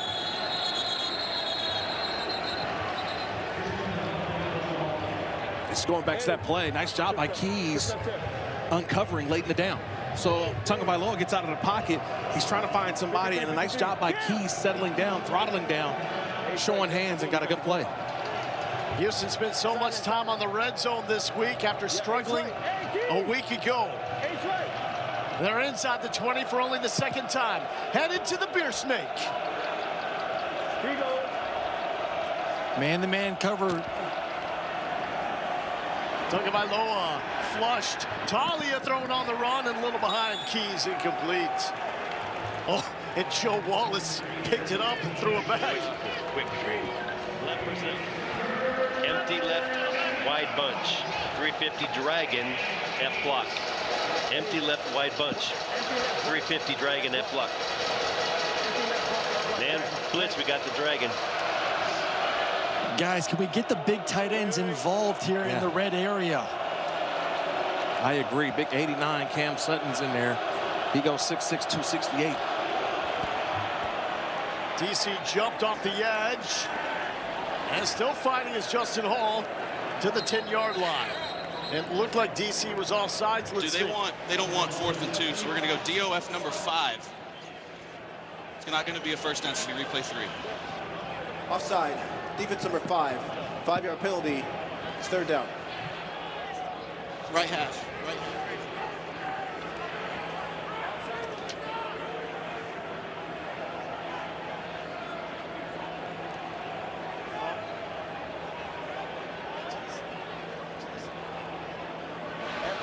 Yeah, and this would have been good play action time because they're expecting you to run again.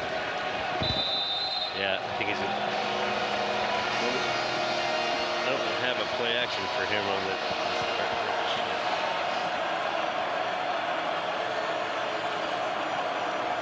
On the ground, White had a hole and it closed quickly as Casey Rogers was there for the stop, 4th down. Man, nice play by Casey Rogers. He's playing on the outside and able to redirect and come make a play. It's a nice job by Rogers, 6'4", 294. Little retrace, but enough for a first down for Houston. Rip Wonder. Here you go.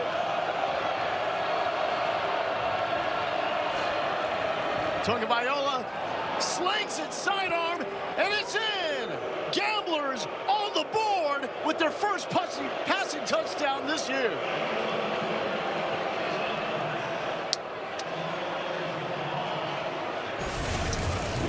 I want you to watch a couple elements. Watch the safety in the middle of the field, Sam Kidd. He had to pause just for a second. He had to pause just for 1 second because of that run fake, and that's what allowed the time and the spacing for Tagovailoa to get the ball into the hall for a touchdown. And it's just a nice RPO, too. As soon as those linebackers triggered in the blitz, able to put the ball in. And really nice job by the receiver, making sure he gets inside leverage on that slant route as well. Defense had inside leverage. He took that over, allowing his quarterback a spot to throw that football. And the 1-point conversion attempt makes it 31-7. Justin Hall finds the end zone. First passing touchdown of the season for the game. Had to feel pretty good. What was the success there in the third quarter to get your first touchdown? I think that whole drive was just taking what the defense gives me. Like the first play, checked it down, and then we just kept marching and staying ahead of the sticks and stuff like that. So I think if we was to do that in the first half, I think we'd be in a better position, but we just got to continue to do that right now. How do you keep your guys motivated going forward in this game, especially after that scoring touchdown? I mean, ain't no motivation for these guys. You know, there's no quit in our team. We come every day to play, and even though the score is what it is, you know, we're blessed to have this opportunity to play football. So we just attack every play and keep going to the last whistle. All right, man. Good luck the rest of the half. Back up to you guys. Here's Valladay for the 10-yard line. Sidesteps and nearly gets it to the 40. Well, tomorrow is the final day of the NBA regular season. Our ESPN doubleheaders starts at 6 Eastern with the Magic and Celtics. Then the Spurs host the Nuggets. Ernie, Kenny, Charles, and Shaq tip-off coverage at 5. They'll also be back at 11 Eastern to break it all down. Hey, bunch left, zone, 22, Z-shoot. Nike, bunch left. I love what Tagovailoa said there. He says, look, we're playing, man. That's all the motivation that we need. Getting the opportunity to still play the game of football with some guys even having an opportunity to get to the next level. Shannon Harris said coach warned him this game's not over at halftime. Even with that 28-0 lead. Ready? Say go. Flag down. Ball start. Offense at 56. 5-yard penalty. First down.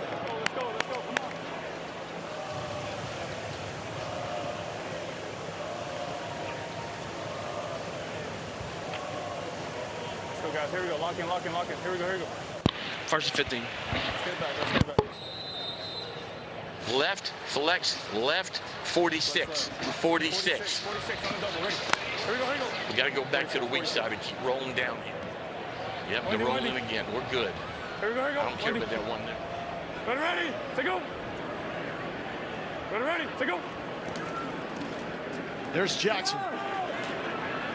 Now the former Duke Blue Devil steamrolling and spinning for a gain of 6. I love what Coach Kai said there. Remember I told you about the 46.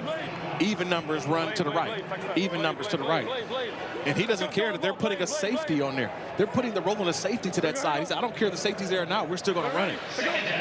Tempo now. Got the hitch. Bingo. In and out of the hands of Ty Scott. Seems like too much of that. Third and 8. Both these teams. Here we go. You good, Ty? You good? Here we go. Make it up. Left. Queen.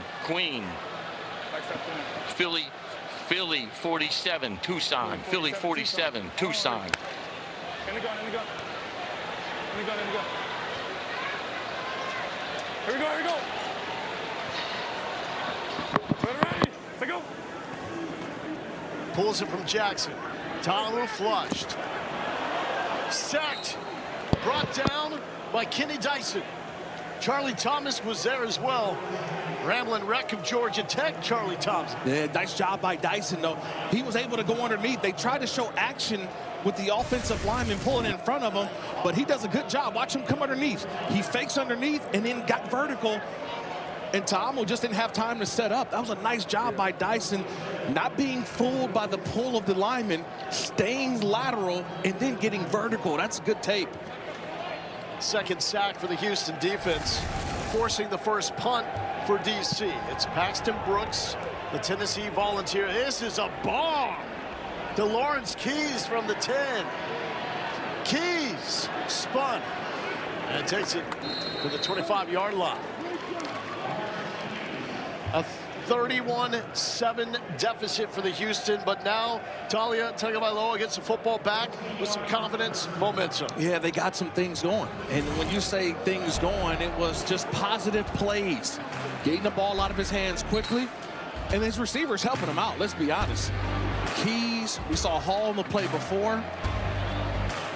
And then Tagovailoa doing a good job of ball placement, and you can see the confidence now growing in the quarterback that was just signed to the ball club just a couple weeks ago. Flipping it to the tight end, Amari Rogers, who had the epic 4th and 16 catch last week. 23 Vero. Yep. So still 11, right? 23. Yep. 11. 23 Vero. Yeah, go. 23. This thing's certainly not over. Remember, you can have a 9-point possession in the UFL. Out of the backfield, slipping the tackle to Jalen White, and a first down pickup. Well, just nice footwork right there. You see the comfort level all of a sudden. The defense is on the field, the previous possession all the way down the field. See if you can wear those big boys out. More time in the pocket, and then maturity just to take the check down. And also, as we get closer to the fourth quarter, if you score in the fourth quarter and you are trailing or the game is tied, you can elect to go for the 4th and 12 conversion to keep the football. I mean, you're all over it, Long. You've been talking about that play all week long. What is that? Huh? Why is the trainer in the field? No, I understand that. I love Coach Summer. Kevin Summer wants guys to just get up, put some ice on it, let's go. Taulia one-on-one and thrown behind Jonte Kirkland.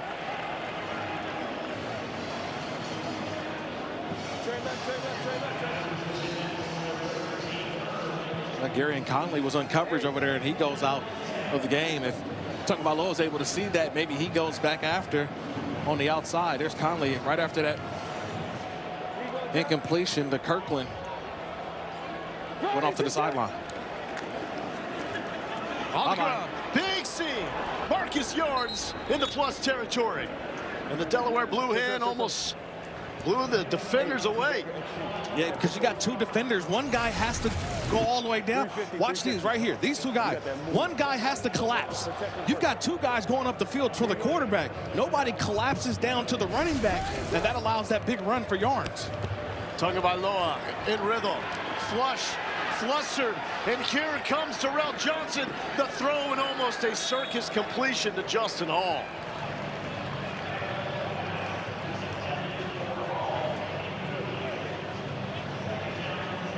That's been sort of the best play for Tagovailoa, right? It's getting him out of the pocket and allowing him to see the routes develop. If it's man, your guy keeps going. If it's a zone, throttle down and find a little hole right in zone. Final play of the third quarter. Sideline, no one home. Flag is down. That's quarter, whatever we have here. No, if it's on the defense, we can have it untimed down. Right, correct. I'm just telling time's out.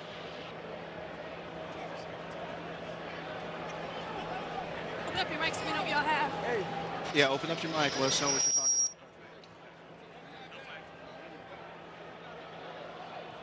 There is no foul for defensive pass interference. That's the end of the third quarter. We go to the fourth quarter. Couple things in play. Can Houston pull off the miraculous comeback? And will the over hit? The latter certainly more in play. Beer is flowing. Cherry blossoms are out. Spring football in D.C. for the Beer Snake. And somewhere in the mayhem is Eric McLean and Aaron Murray. What are you guys doing? Hey, I'm like Deion Sanders, baby. I ain't hard to find, okay? You just got to look. I'm here with the base of the Beer Snake. We had to change our mascot to be Monty the Python, Monty the Beer Snake. Guys, what the heck is going on? How we doing? Well, it's 31-7, and we're 2025 UFL champions.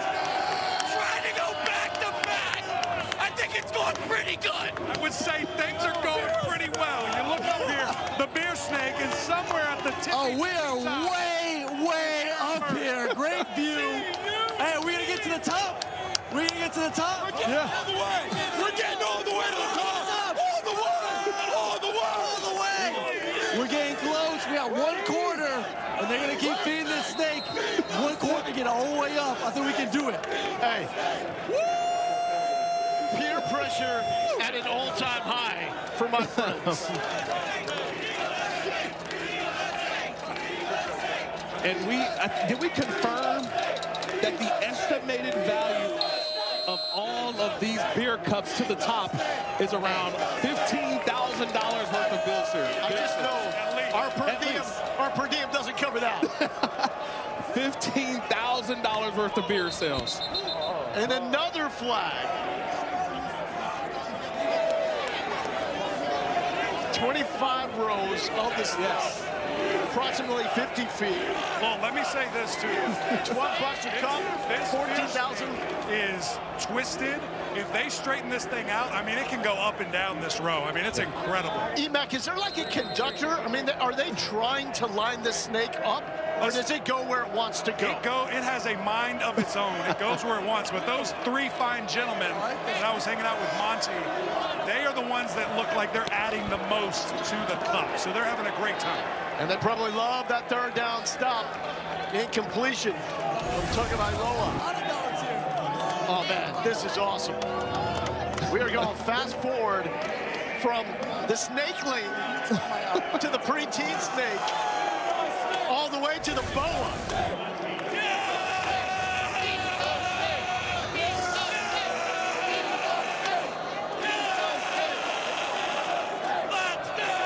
Fourth and 20.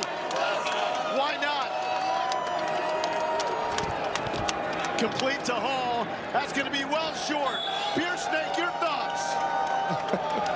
The Beer Snake is thriving, boys. That's all I got to say. There we go. They're thriving over there. I think you don't realize, too, that that is the noisy end of the stadium in which the Houston Gamblers on offense are backed up over there. So a couple of penalties contributed to that last series, and a lot of it is because of that end of the stadium where the Beer Snake is happening. Emac, I think you could recruit some offensive linemen from that crowd. Well, I think we're good on our side, but Aaron's team for sure. I mean, I think they need some offensive linemen. They need everything they can.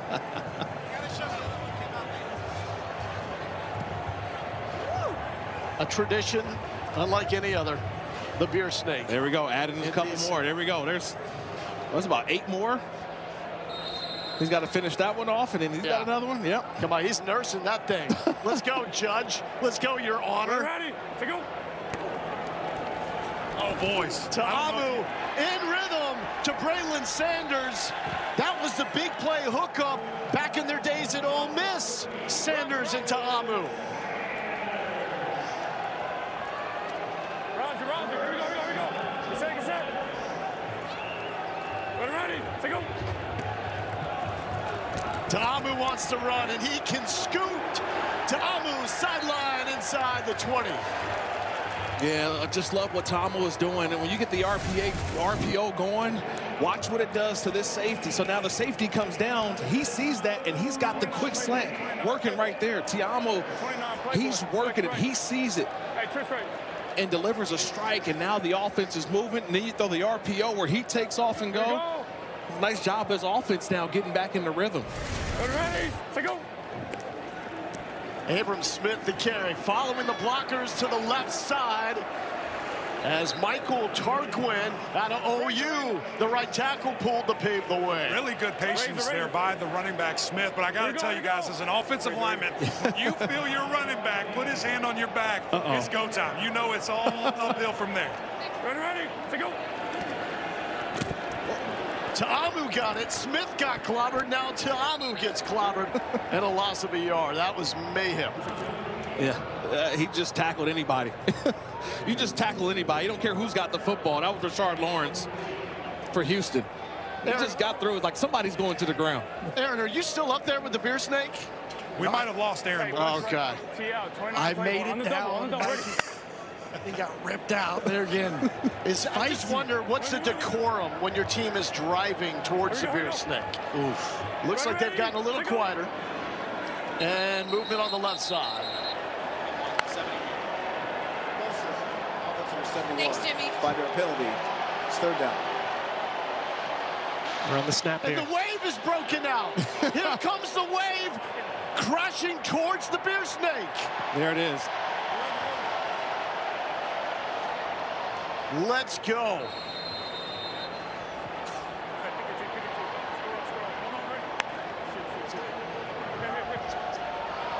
Yes. Over there. Here we go, here we go. Ready? Take go. 3rd and 8. Ta'amu. What a catch! Briley Moore! Touchdown number 2. Both of them impossible.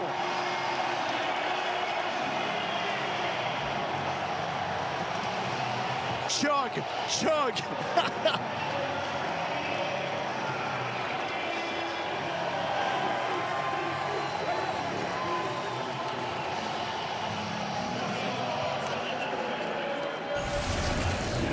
I mean, you get to 6'4", 258-pound Riley Moore, you just throw it up, and he just out-jumps him. I mean, he's double-teamed, and the relentless effort, the shocking effort of Riley Moore to go up, cap that mirror off, and spike it. Riley Moore, number 2, man. That's you went touchdown and Papa Top right there. Just will not be denied, and the trust of his quarterback down in the red zone.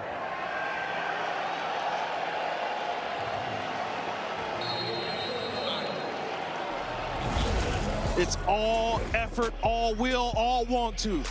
Jordan Ta'amu up top. Riley Moore with the touchdown catch. Pop the top. Our final ABC Hockey Saturday of the regular season rolls on. And both these games with playoff implications. Caps taking on the Pens at 3 Eastern. And at 8 Eastern, the Avs host the Golden Knights. But man, how much longer do we get to see Alex Ovechkin work his magic? That will be fantastic with him and Sid the King. Caps representing here. OV. Great sports city. Yep. Washington, D.C. Love it.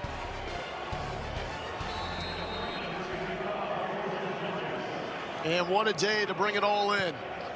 38-7 D.C. Not rolling, steamrolling. Lawrence Keys to the 50 and more. Keys is still rolling out to the plus 40-yard line. Right. Unbelievable play right there. You just went up. It looked like it was just a fade ball. So walk me through that play. What were you seeing when the ball's flying through the air? Yeah, we called a 1-by-3 formation, get me over there, thinking that we were going to have man with the linebacker. They ended up playing a 2-ish type look over there. Backer sprinted out. I had a out and up double move. We figured we were going to get that. JT just put it on the money. I just did what I was supposed to do. It might have been the second best thing of the day. Obviously, you had the rushing touchdown earlier, but also the beer celebration, leaning into your guys. What do these fans mean to you over there, man? Oh, man, I'm just doing my job. You know, these fans, they're here every week. Every time we're here in Audi, they get rowdy. They turn up for us. We're here to not only win this game, but also to celebrate them for the championship last year. So I'm just glad I could get over there and give them a little shine. Keep killing it, man. Appreciate you, brother. Thank you. 2 touches, 2 touchdowns for that man. Pop the top. Pop the top again. Tilt the cup. I love how they're just buying into this community as well. Holding up that banner. There's Jalen White. It's going to set up 3rd and short. So, you know, it's 4 down territory for Houston the rest of the game regardless. The score obviously tells you that. But again, this is great for Tagovailoa, who may be the starter next week for Houston as well, getting these valuable reps that can help them go into the next ball game as well. White. It's going to have the first down pickup. Also, the over. We're watching that right now. 46 and a half. Yep. 27. Geico change, halfback option. Good. Geico change. The Gator was close, Tam, the tackle. Tagovailoa, one-on-one. A little handsy over on the sideline as he is looking for keys.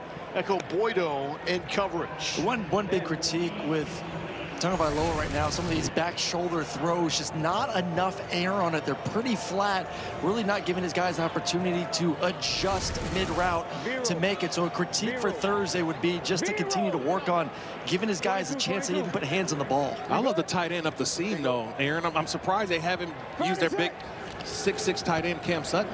Here comes Taylor. Taylor with the sack. That's just perfectly timed. Gabe Taylor perfectly timed on his sack. He just comes from the left. He shows as if he's in coverage. That's the great job. He shows he's in the coverage. He's going to come from out here and just unabated, just quickly. He shows coverage, and he comes uncovered to go sack the quarterback. Those are one of those easy ones right there, Lowell. It's an easy sack. You just don't want to miss. Right, and this is what Blake Williams does, right? He wants organized chaos. He wants you to think one thing, and here they come the other side. Pressure all over the place. Roberson with the sack. It was Taylor, then Roberson, back-to-back for the team that's trying to go back-to-back in the UFL. Yeah, it's just when you know the team's going to pass, you're working on your pass rush moves in your head. And they tried to put the back to the side as well. So watch, the back's going to come here. You got the offensive lineman here. So it's a longer route for Roberson, and he still gets to the quarterback. This is an outstanding rush by Malik Roberson. See how the back tries to help fake chip? It's a longer route. He still got there. Houston cannot punt. They broke the 50-yard line, so had to go for it on that 4th down, and it's well short. So that is a win for the DC defense, a win for the under as well. Yeah, multiple sacks on that series right there. Gabe Taylor. Roberson makes the play as well. Derek Roberson makes a nice little sack. Outstanding job by DC defensively, and this is what's carried them throughout today. Offense has made a couple of plays, but it's their standout defense that has really stood tall, and that's why we look at 38-7. Blake Williams was the defensive coordinator for the Rams in 2012, Princeton education, and his dad, Greg Williams, former head coach in the NFL, and the former DC for this franchise. Ta'amu complete. And fight for more yardage, Eric Ezukama, former All-Big 12 standout at Texas Tech.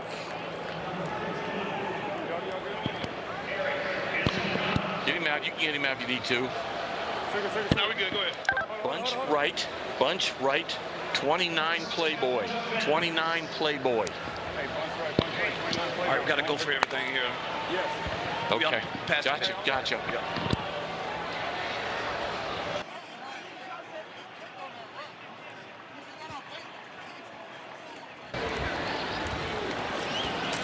We must have missed something. There were only 2 people out there.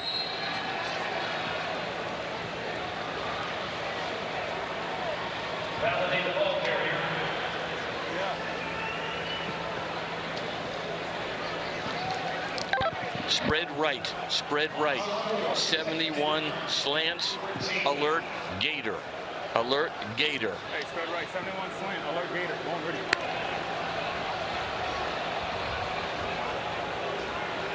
Here we go. Hey, alert. Here we go. Ready. Take go. You can. Run it, good job.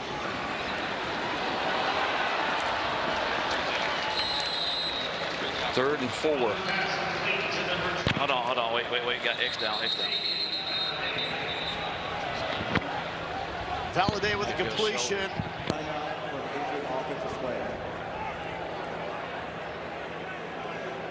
And the defender is down, hurt.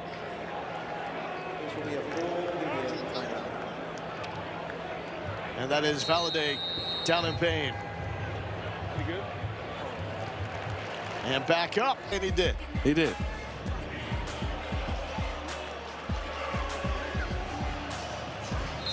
And special thanks to Vida Ali for her hospitality and welcoming us at their H Street location.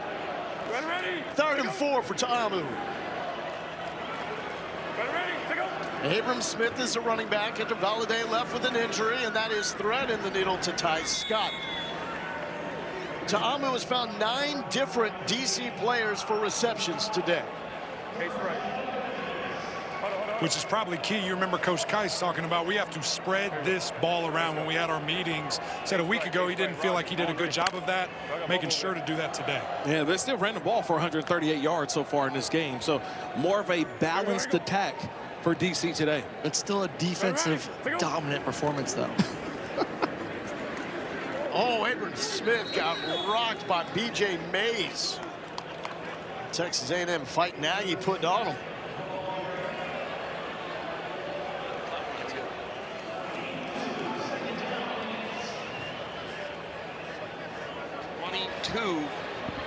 Why shoot? 22, why shoot? Aaron, what's your confidence level in that under? Here we go, here we go. Not very good, if we're going to be honest right now, especially with DC and their kicker. Ready, let's go. Ta'amu to the tight end. Here comes Mason Fairchild. Fairchild slipping the tackle, fights his way to the 20. He got walloped by Major Burns on the back end. Everything just seems like it's slowed down for Jordan this game. Yeah. Big, wasn't asked to do a lot last week, kind of regrouped. Right now, it's just as smooth. The release is smooth. We've seen him take some shots in the pocket, still deliver daggers down the field. One of the better games you've seen him play. Well, he's been in this offense for 3 years, so he knows the ins and the outs. Think about not a lot of guys coming into the UFL and have the same coordinator, the same head coach year after year. So when everybody else trying to play catch up, Ta'amu just comes in and it's just like it was a year ago. Throwing on the run and looking for Scott in the end zone. Incomplete. He's going to want that back, man. He's got 13 screaming wide open. It's just, that's a touchdown if he sees his guy there. Here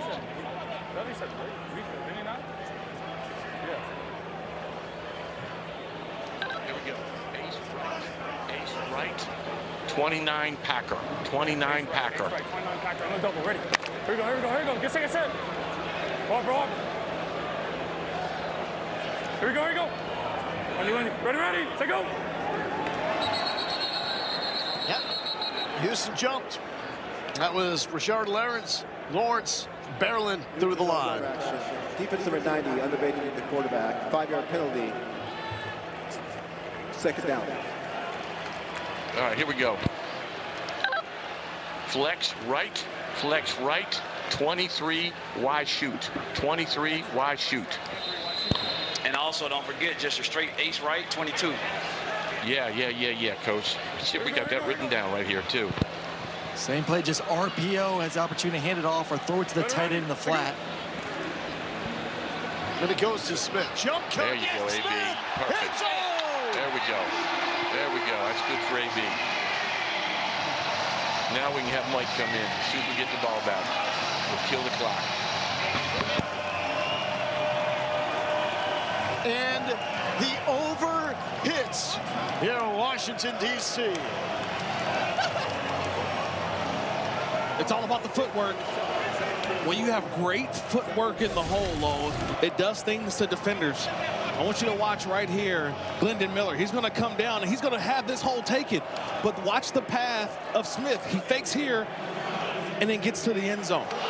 Glendon Miller's right there. Look, he's right there in the hole. But the ability to set it up, get him to commit, and then cut off of that was a nice job by Abram Smith for the touchdown. DC becomes the first team with consecutive 40-point games in UFL history. 44 last week when they pounded Columbus. 45 here today as they are annihilating the Houston Gamblers.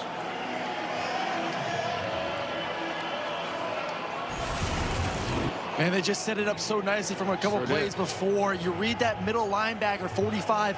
If he settles, you hand it off. If he comes to the running back, you have your tight end in the flat, allows the offensive line to get to that second level to block, and it's just one less defender because of that run-pass option. Linebackers a little bit too slow getting over there to fill in. I mean, they're overcommitting. And Oh, look at that. no. Uh-oh. R.I.P. There it is. It was fun while it lasted. When did the fun police come out?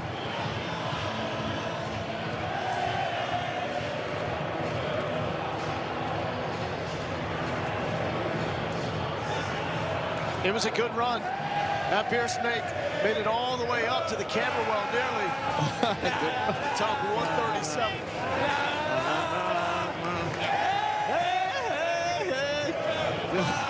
Goodbye to the beer snake. Lone, did your voice just crack up there? Oh, yeah. He's hurting. It's a little tear out of the bowl. It's emotional when you grow close to something like that, Aaron, and then you see it being taken away from you so quickly. Hardly knew you, Bear Snake.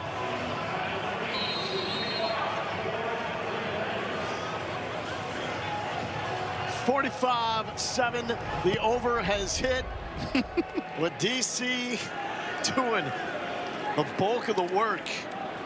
Here's Keys.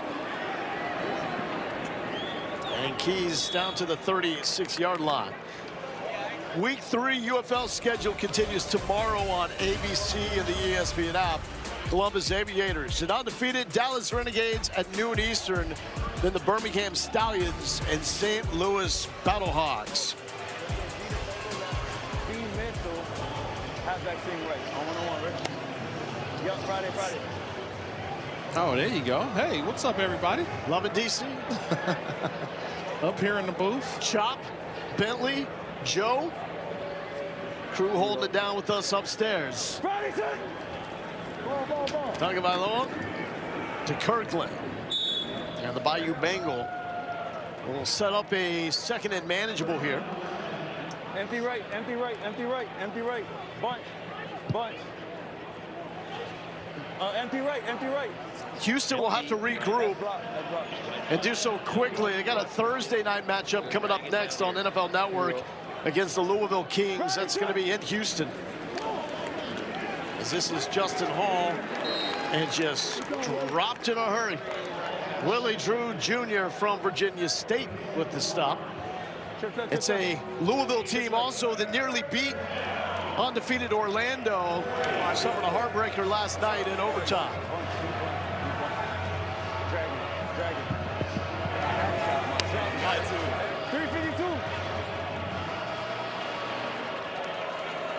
Here you go. Friday, son. Parrish with the pressure. Missed the sack. Talking about Loa wide open. Breaking free, Justin Hall.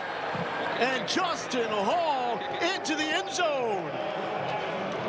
57 yards from Talia Tagovailoa. Wow. What an unbelievable effort by Tagovailoa. Watch him in the pocket. He's moving, gets vertical, attacks the line of scrimmage, and you see the linebackers, everybody commits to Tagovailoa, and Hall just finds himself available. A throw, a catch, and a run. That's something to build on for next week. Yeah, so this matters in this late stage of the game? I mean, you just saw your quarterback that probably starts next week versus Louisville, like you mentioned, make a play. But there is a red challenge flag. Uh-oh, we got a challenge flag. Savage. Jay. Hear that, Dean? They're challenging the right tackle holding number 5. So not yet. Their right tackle holding his number 5. I have great news. He definitely held. This is going to be fascinating to see. I got you. Right tackle. Right tackle held on the previous play. Correct, right tackle. I mean, he does grab him. Like, okay, I'm on the right tackle. He's beat inside. And then he just grabs him and pulls him down.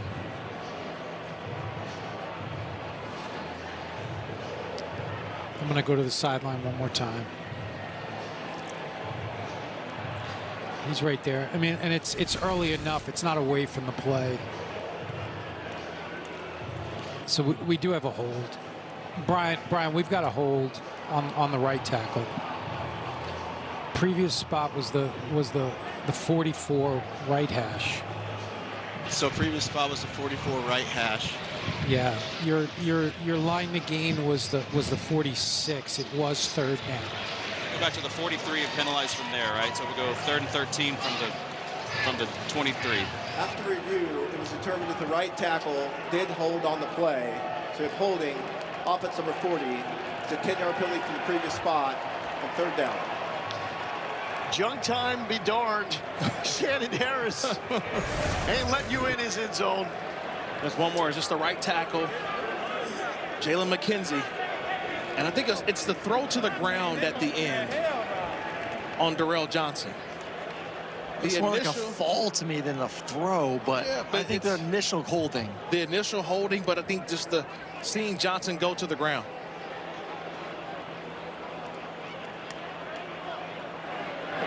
Take that bitch ass out.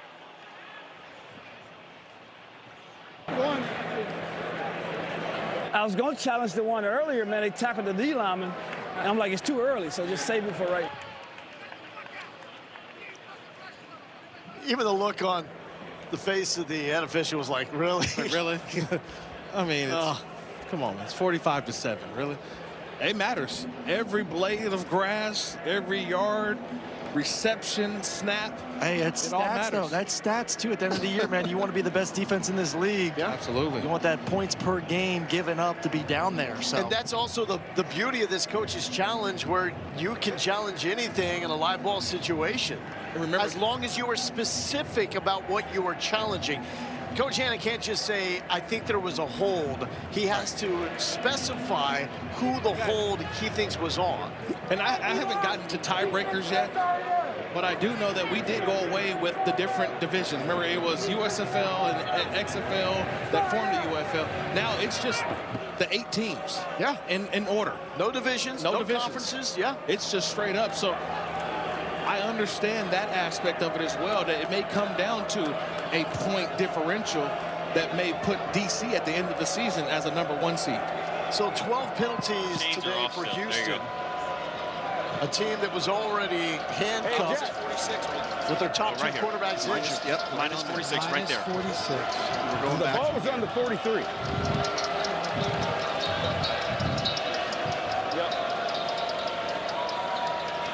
All right. I'm trying to figure out where to spot this ball. Right? Yeah.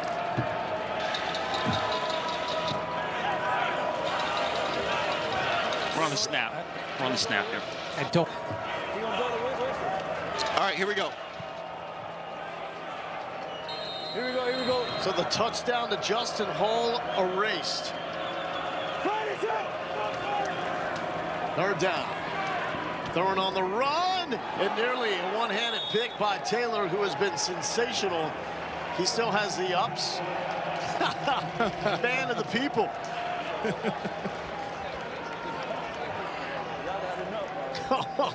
And Arnett splashes water on him. He's way back to the field. There goes the route, and Taylor's all over it. He's right there, almost had an interception. He had the sack on the previous play, showing off the hops. Got a little workout in as well.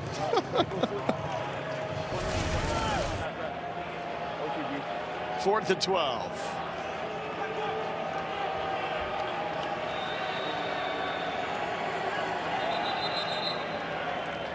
Laying in. Offense. 5-yard penalty. 4th down. One of them days, Kirk. One of them days. Yeah, it's one of those days in which not a lot going well for you. And again, both your starting quarterbacks, Nolan Henderson, week 1, Hunter Dekkers, week 2. Seconds. When Henderson, by the way, the UFL Offensive Player of the Week last week. So 2 of your quarterbacks down. It's tough. Tagovailoa harassed, throws it off his back foot. And this will allow DC to sit on this thing and start the celebration. Hey, good job. Good job. Yeah, you got it wrong. Hey. Hey, good job, guys. Good job. Joe, good job, man. Hey, good. Hey, right here, 11 big. 11 big. 11 big.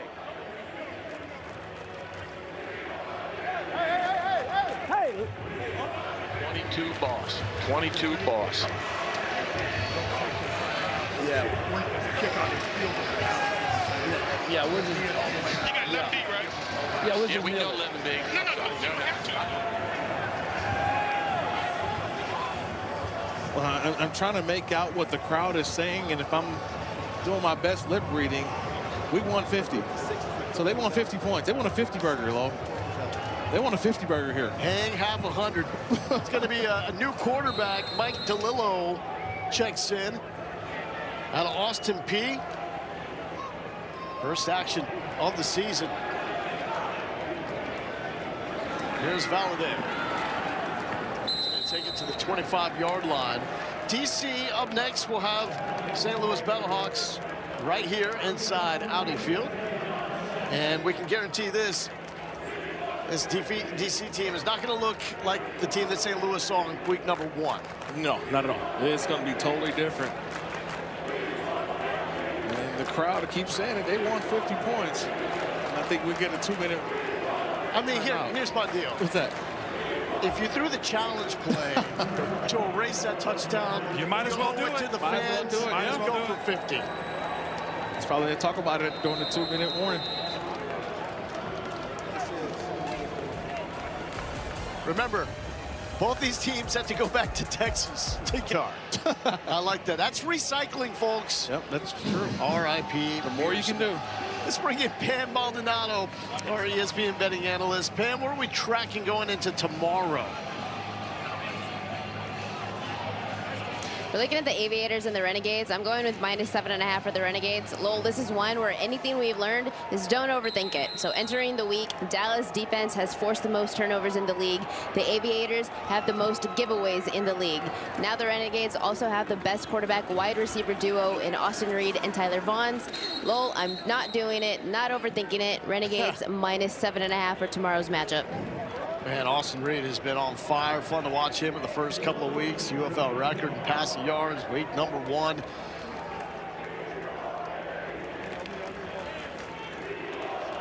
The fans here want 50. I don't know if Mike DeLillo just had that carry is going to get the opportunity to provide. Well, now what you do is fake it. You do the run, same thing, get the DBs to come up right over the top. And if it's going to be 50, make it Valadez, so my pick hits. That's all I'm saying. And that delay game is a delay. Oh. No runoff, no runoff. It's just on the snap. Yep. Delay game. Offense. 5-yard penalty. 2nd down. Only matchup of the season between DC and Houston. So it's not like they got to worry about bad blood the next time they see each other. This is week 3 of a 10-week regular season. So a critical game for two teams that came in at 1-1. DeLillo to Valadez. That's going to bring up a 4th down. Injured Houston Gambler. Timeout for an injured Houston player. As we're under 2 minutes, Houston recharged their first timeout. Well, Kirk, you brought up a great point about this DC squad. It's actually year number 4 with Kais and Ta'amu calling plays. Wind the clock coming out. You look at the defense as well. Continuity matters. 7 defensive starters for Shannon Harris that have at least 1 full year of experience in this system. They have Derek Roberson and DeAndre Baker, who are in year 3. Did they take time out? Joe Wallace, year number 4. Yeah. So a lot of experience, but the understanding of where to be, what to do. And there's been a standard that's been set defensively and offensively. I mean, that's why you're not surprised at what happened a season ago. When Reggie Barlow takes off, Harris takes over. And there was no drop-off. This team continued to ride the wave and rode it all the way to a championship. And historically in spring football, we've seen too, it's the teams that get hot in the second half. Yes. Going into the playoffs, those are the ones that usually hoist a trophy at the end. Well, I think some people don't realize that they only get a month of training camp. So you've got a month of practicing and trying to figure out who's going to start where, who's going to be in certain spots. And you think about Houston, they're working 2 quarterbacks for a whole entire month. They get to week 3, and both of those guys aren't even available now. There's Abram Smith spinning and falling at the 25-yard line. That's going to be a turnover on down, and can clearly say DC did not want to rub it entirely in the face of the Gamblers here.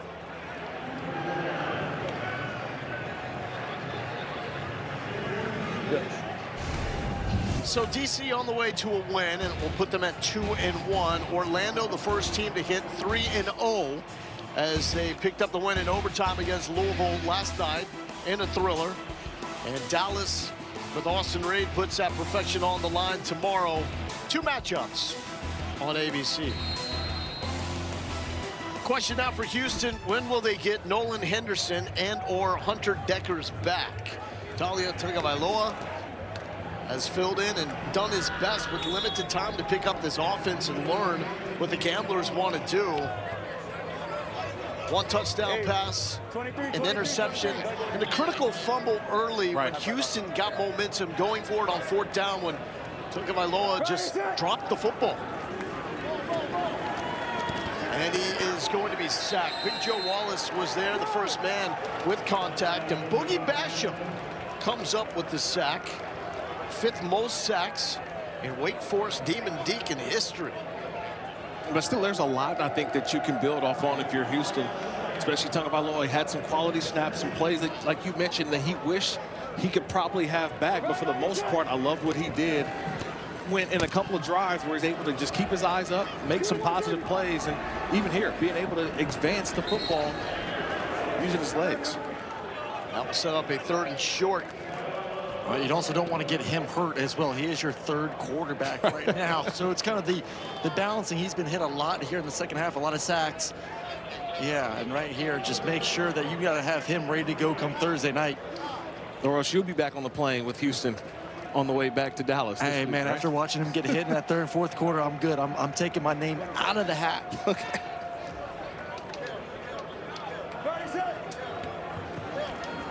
Third and 3, and batted down at the line. No, sir, says Casey Rogers. Bringing up a 4th down, and all smiles from Shannon Harris. Trying to go back-to-back. They hung the banner for the job that Shannon Harris did with this club a year ago. And this home opener, DC has looked the part of a team that can win it all again.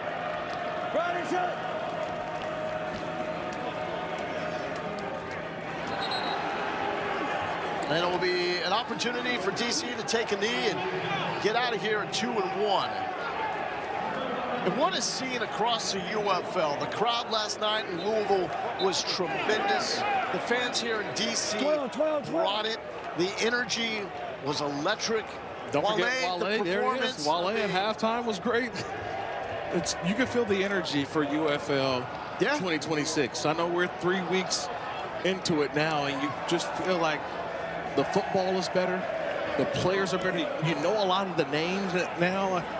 It's just a different feel to the first couple of years when we were doing it. No, that name, Jordan Ta'amu, ain't going anywhere. His motivation, not just win the UFL title back-to-back. He wants to be the MVP this season. Certainly the MVP for the Defenders in this game. 45-7. The over-hits, and the Defenders in their home opener come up with the largest win in UFL history. We had a 60-yard kick. We had a pick 6. We had Wale. We had a little bit of everything in this game, Lowell. For Kirk Morrison, Eric McLean, and Aaron Murray of Lowell Galindo. UFL football.